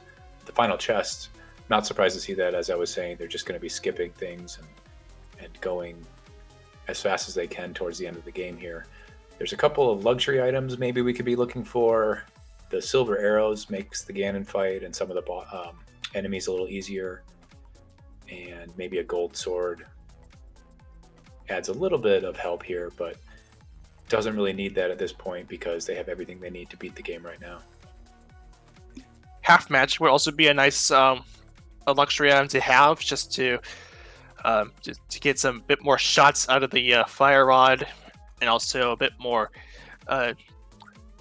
help for the remaining of the Ganon fight for phase 4 if he's going to do silver arrows, if doing silverlit spins. Shkoople now finally going to activate the flute, going to get the duck that has been sitting there for quite a long time, for quite a while now, as Shkoople starts to flute away over to Meyer, and this will pretty much be the wrap up for this particular race in just a few minutes here.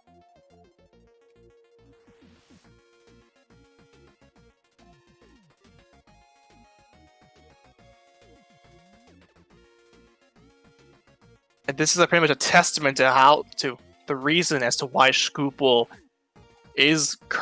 has been undefeated and went undefeated in the Swiss brackets. Just the combination of plays that he made, just being a lot safer. This goes to show that Shkoople is quite a force to be reckoned with here in this community. Yeah, the execution overall has been really good. I think both runners, everyone has their little rooms that they can work on or something like that, but it's been very good throughout the entire race. One thing, the medallion there to get in was Quake, which sort of makes a little earthquake, and that bird is not really affected, so they did end up taking a heart of damage and weren't able to have their sword beams for quick kill strats in that Meyer 2 room. That's one thing that sometimes is hard to forget, because in the vanilla game it's ether and it just freezes all the on-screen enemies. But it's kind of a good idea sometimes to kill that bird if it is Quake in Link to Past Randomizer.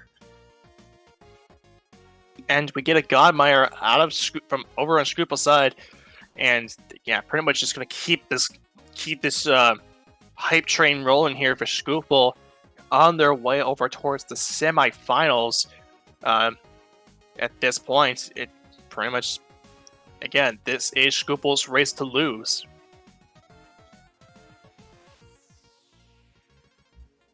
Yeah, we see Teknolink is going to Turtle Rock, and they still don't have the Ice Rod, which we know is locked on the green pendant, which you have to beat Armos Knights in their Eastern Palace to get. So going to be double dipping this dungeon as well. Yeah, and the other thing too was that once Teknolink gets the flute, they're heading over to Meyer. wgarrison, actually, our tracker, pointed that out originally. And a little muscle memory thing here by Shkoople. They set up a spooky action glitch when they were entering the dungeon, which lets them manipulate those pegs with the fire rod in sort of a weird way. But because we got a Godmire, they weren't.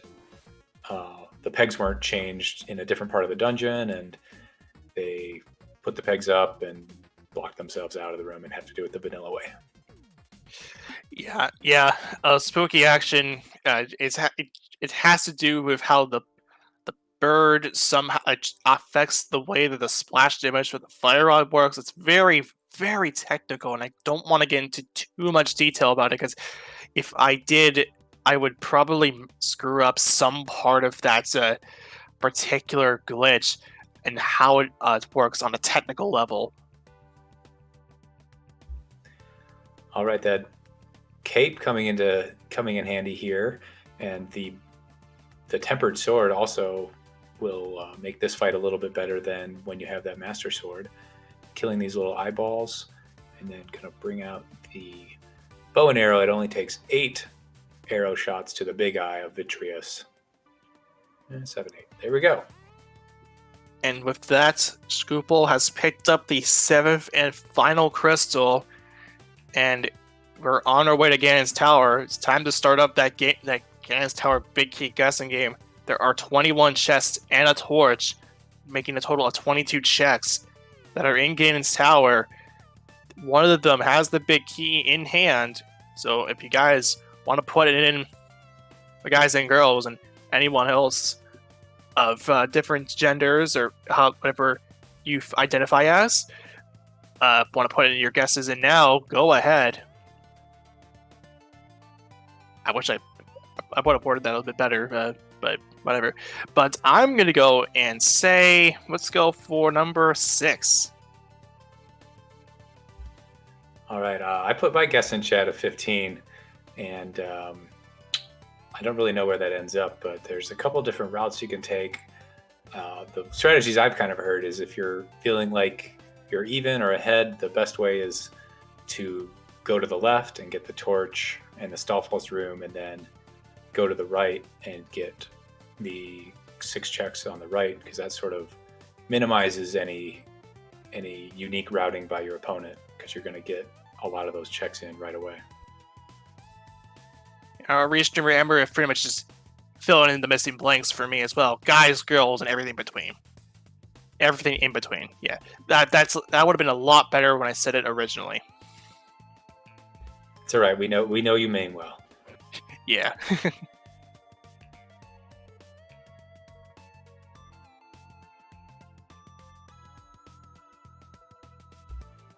So Shkoople, I don't know if it's another muscle memory or nerves or something, going over to the light side, the light world portion of Death Mountain, and then doubling back, remembering they have to actually enter the dark world to go to Ganon's Tower.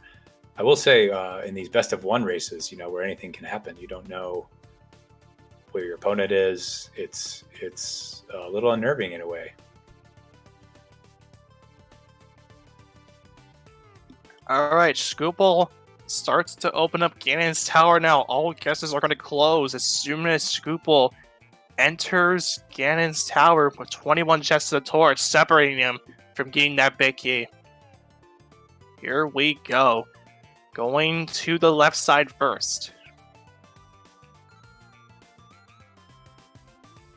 20 rupees for check number 1, rather. Yeah, the only item that isn't a chest. Yeah, is nothing. Yeah, the chest is not a torch. The torch is not a chest. That's the other way around. All right, the chest isn't a torch either. Both work. Oh yeah, that's true. Number 3 is 20 rupees. Number 4 is a key, and we're going to see a Dark Petition strat from over on Shkoople's side with 3 keys in hand. Yeah, this does also guarantee you're going to have a key to go to the right, and because it is possible that this room, the Hope Room, does not have any, as we get rupees and a key. What was that, 6 and 7? Yes, that was 6 and 7. Yeah, 6, 7. That would have been. And there was that room where you need the key in the tile room. There is a chest in there, but most people save that for the last chest, 22, because it takes so long to actually open the chest by having to defeat all the tiles that appear in that room. Now, if I was Esmar, I would have said to go for an Hail Mary, but I'm not Esmar. If you're feeling behind, it saves, and that is the key in that chest, it saves time. Here's 8, 9, nothing. 10 is the big key. Somebody guessed 10. Mirroring out right away, because they have 3 keys. They don't need any more keys to go up to Ganon's Tower. And we do have an answer here, and that was actually one of our very own tracker, wgarrison.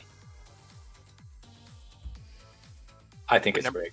We see Teknolink on Laser Bridge, the chest that Shkoople missed or opted not to open was red mail, so they are going to be finishing this fight with blue mail.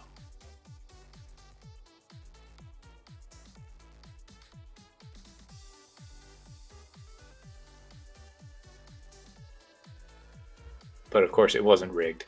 I think wgarrison just got lucky.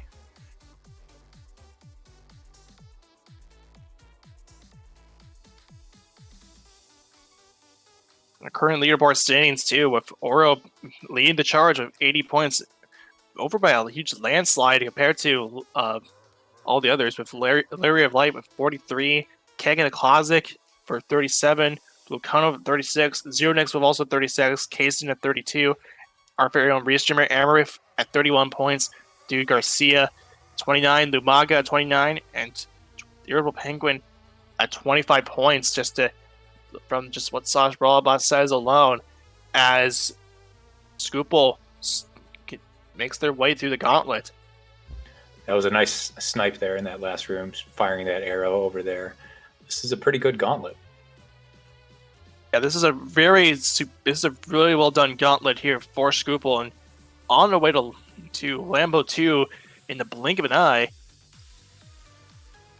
This was proven to be a really excellent fight here, for a really excellent gauntlet here for that Shkoople. Just as we exit the gauntlet and going to after this Lambo 2 fight, just heading straight for the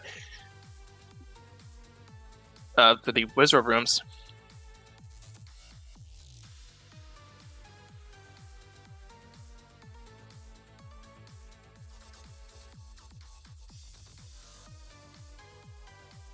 And Teknolink is still looking for the Ice Rod on their side. They did get the flute, so they're going to be going into Misery Mire, but doesn't know where the flute is still. I'm sorry, the Ice Rod is still. Yeah, and this is what I was exactly what we came down to in this particular situation, where Teknolink went over to Turtle Rock first and got the flute, and still actively looking for that Ice Rod. It's just, again, Shkoople being thorough. That's one of the many cases in this race where being thorough ends up winning the race here.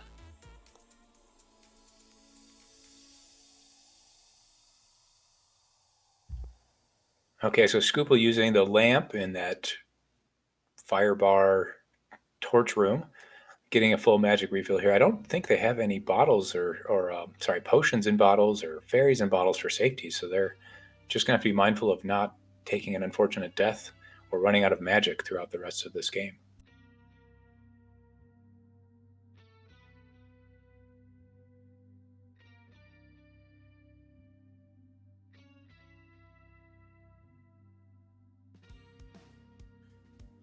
It looks like Shkoople might be looking for some silver arrows or something to get this here as we go into the Moldorm 2 fight. Yeah, silver arrows would definitely be nice. I don't think it's going to be required for them.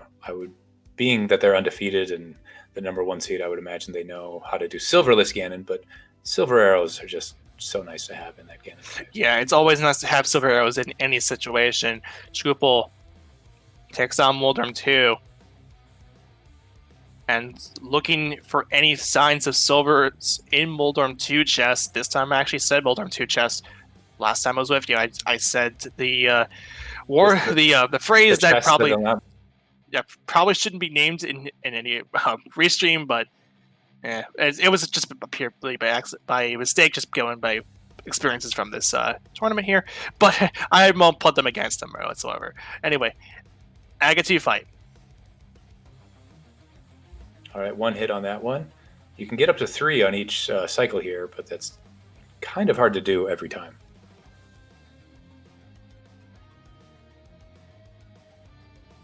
That's 2 more 1s. Just trying to get the geography here. The other sort of shadowy, ghosty Aghanims will always have a ball that can reflect. There we go.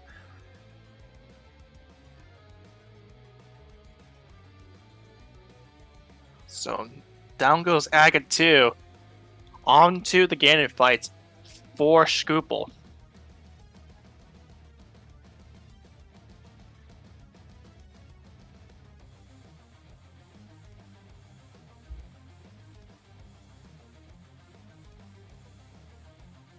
So there's 4 phases of Ganon.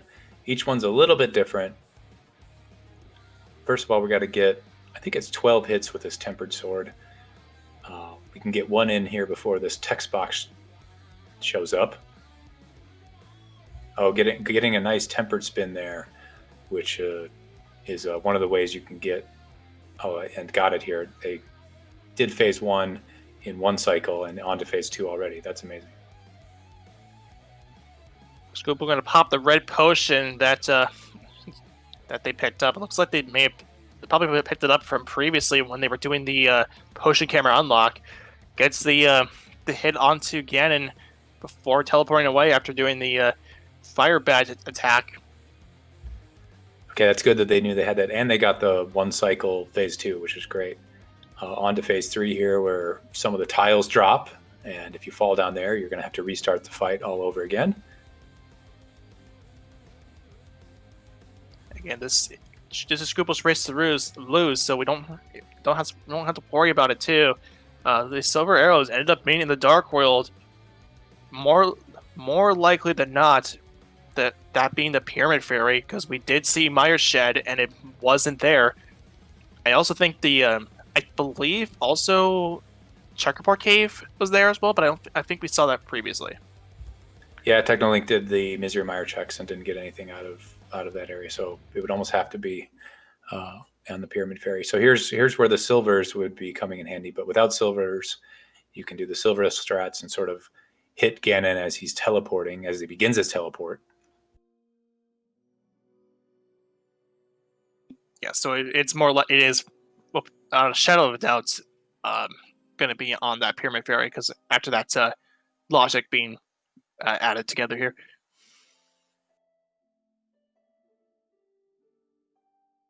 So they are running low on magic. I don't believe they're going to have another magic potion to refill their magic.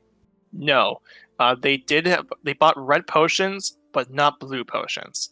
So, and because this was in the situation where, well, anyway, this is dead anyway. So get your GGs, get your GGs in the chat for Shkoople, and this will going to be moving on to the semifinals in this particular race in this gold sword bracket. And we'll be finishing an official race time.gt time of 1:49.54. And the winner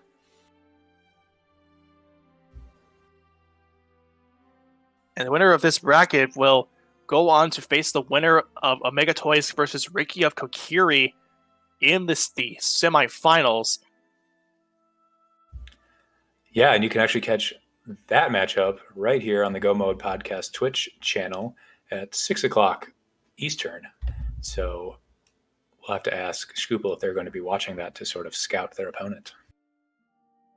Yeah, this turned out to be quite a again, this pretty much this whole match was just defined by Shkoople's thoroughness throughout, and just making the right plays that Teknolink would have not made in this situation, because Teknolink had hard play, like hard dives and hard skits, a lot of the things that Shkoople had done. And again, it just all started from that Thieves Town play where Teknolink just ended up skipping the first 4 checks and first going for the first 4 chests, skipping the bag, and it wasn't until later that Teknolink had to go back into Thieves Town to get that mirror, where Shkoople opted to go for it at the time.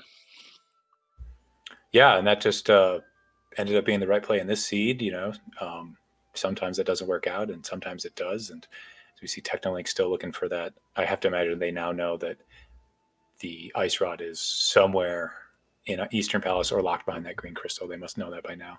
And believe we're going to be joined for an interview very shortly.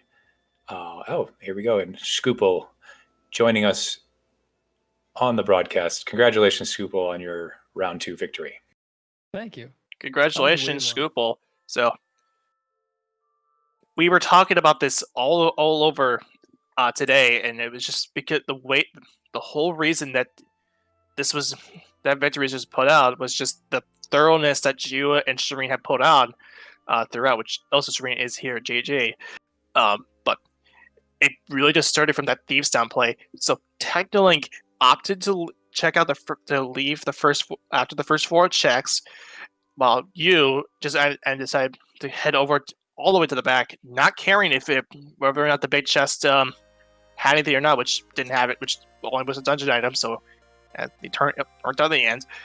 But we got the mirror out of blind, so it kind of started kicking up that process, as we saw earlier on in this race. You probably look back at the pod and see what I'm talking about, but yeah. Yeah, the mirror there was a nice feeling, and that ice rod was just the cherry on top.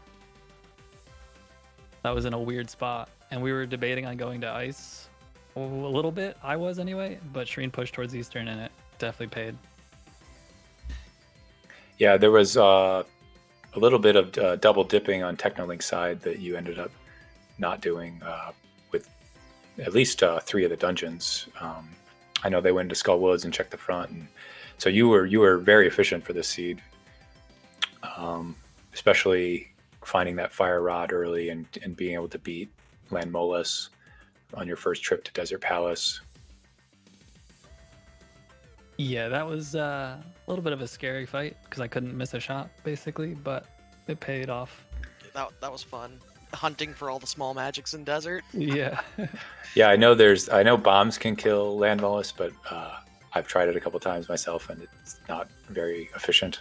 Yeah, it's not something I'd practiced or would want to do any day.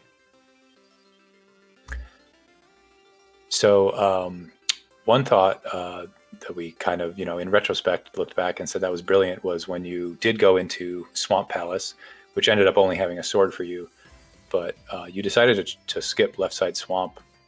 What was your thought process, as you're going back into the dungeon and then getting the big key in the front and stuff like that with skipping versus doing Left Side Swamp? It's something that I don't go left side if I don't get a map or a compass, because Shareen will agree it's the worst feeling to get a map and a compass over there. Yeah, I think the biggest thing that pushed it even more is that normally when you go into Pendant Swamp, you're like, okay, we're in unrequired territory, so you kind of feel like diver downing every time, because once you're in an unrequired area, you may as well do it as fast as you can. But when we got that Tempered Sword, it's like, all right, cool, you already just gained 2 minutes by getting down from like Master Sword Silverless to Tempered Silverless. So it kind of now becomes a point where like any further time you sink into Swamp, you can kind of get back. So, let's do the back first. Yeah, and having that big key show up and being able to get that check out of the way also, I would imagine, was a big point in going to the back first. Yeah, that's my favorite thing. I hate finding that key back there. Yeah, and then one of the other places you made up a lot of time is going into Eastern Palace right after Pod and getting that ice rod. As we see, Teknolink is basically going to be last locationing that. Obviously your decision was kind of made up for you to go into Turtle Rock at that point and hope the mirror was somewhere over there. Or, sorry, the flute, which was your go mode item. Yeah, that was a very good spot for that. What were your thoughts when you kind of earlier in the game did run up and check the lumberjack and saw the hammer there? It's annoying, but at least we know where it was, and yeah, I don't know. I don't really have any too bad thoughts. Just, oh dear, we have to do Aga. That sucks. I think we were debating at the time just rescuing the old man, and we had to do bonk rocks anyway. So we were kind of thinking let's do all these chores and trying to push off desert as much as possible. Because once we found the moon pearl, we were kind of thinking that flippers were in desert, and it's like, okay, let's see if we could find a few things. So that's when we did bonk rocks and checked lumberjack. And then when we did make the call to go to Saha and found the mitts, then it's like, okay, cool. Now we can skip desert for now. But then we found the fire rod, and things just kind of continued actually working in our favor a little bit. So, but yeah, the lumberjack was just because we got our boots. We're gonna check bonk rocks. No other time to check it, right? So. And we were debating going to Old Man, like you said, but I didn't think it'd be worth the time without a sword. It's a bit slow, and if you get knocked off course, it can be awkward.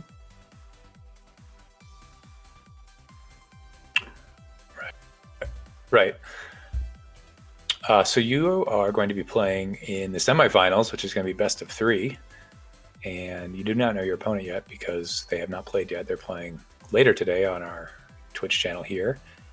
What do you think about Ricky of Kokiri or Omega? Have you seen any of them, or are you going to be watching the race later today? I have only seen a little bit of Ricky playing. I'll be watching the race, though, to see who I want to play. That's a good thought. Yeah, and with this too, with your win in this race, going into the semifinals, you will at least guarantee a bronze match near the and the road here. But also, not to mention too, you will also be going alone, as this week is the final week with mentors. And I just want to pretty much say right here, just thank you to all the mentors for helping myself and also everyone else in this race. Just you did an exceptional job, and are the real true heroes of this quest here. And just what are your thoughts going into this, knowing that you won't be having a mentor from here on out? Oh, I'm excited. Definitely looking forward to a mentorless best of 3. Yeah, A little nervous, but if I just don't forget silly things like I'm prone to do, I think I'm in good shape for at least a competitive race. So yeah, and like I said too, even if you don't make it through the semifinals, you still will have a bronze match in the waiting in the wings here, just in case you do end up getting knocked out, so you at least have a shot to get podium. yeah. But if you make it through, continuing your streak of undefeated record, and get to the finals, it will be quite an amazing performance from just a testament to how you played in these Swisses, going undefeated there.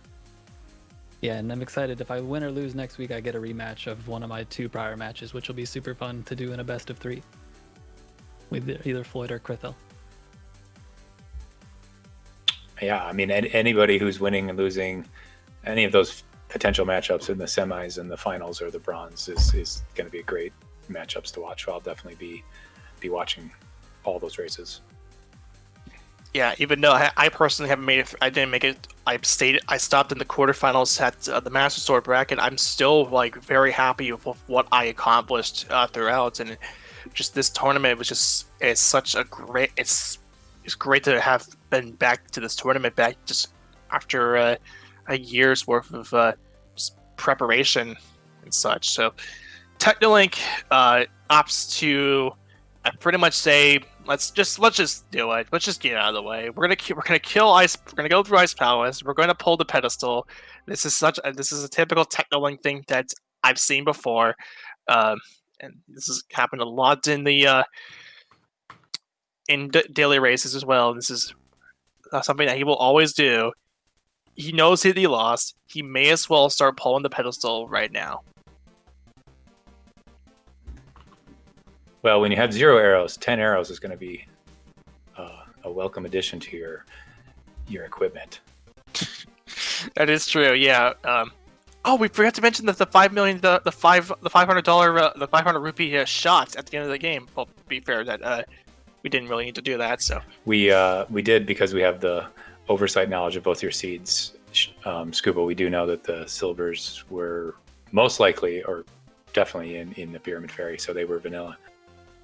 Yeah, and at this point, he's gonna end this off right there. Teknolink gonna pull pull out some medallions here. Just throw this down.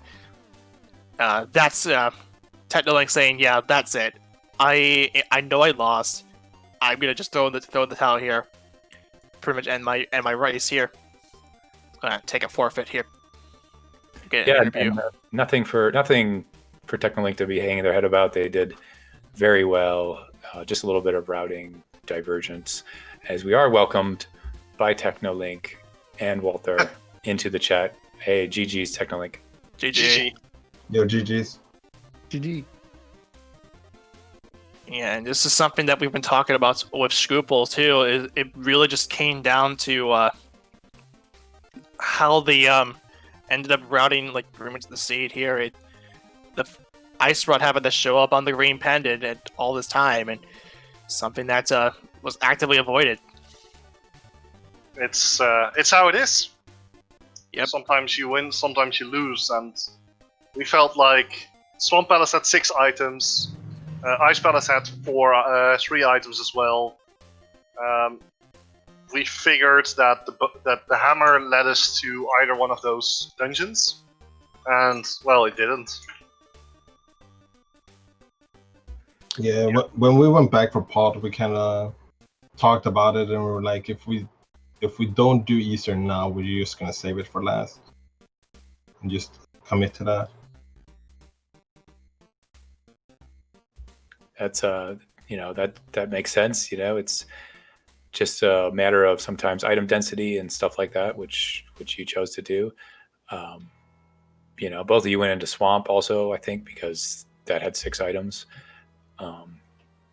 Tell me about when you were in the Thieves Town dungeon. You didn't have a sword or the hammer or anything like that, and you made the decision just to check the first 4 and then leave. What was the thought process for that?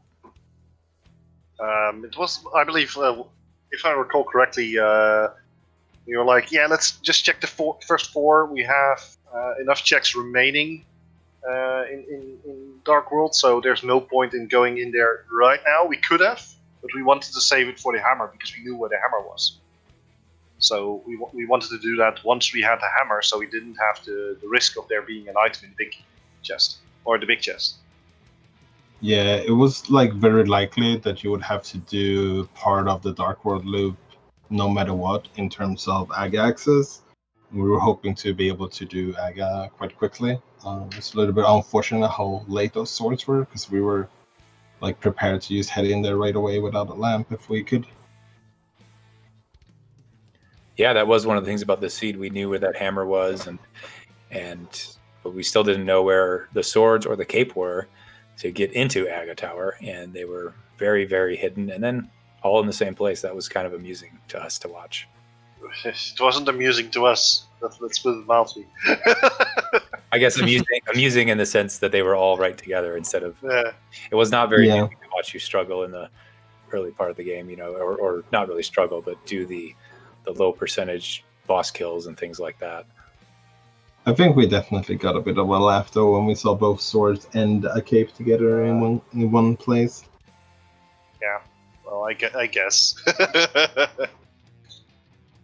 It was very unfortunate, let's put it like that. And then also finding Magic Cape, which led me to believe that there was something on Bumper Ledge, but there wasn't.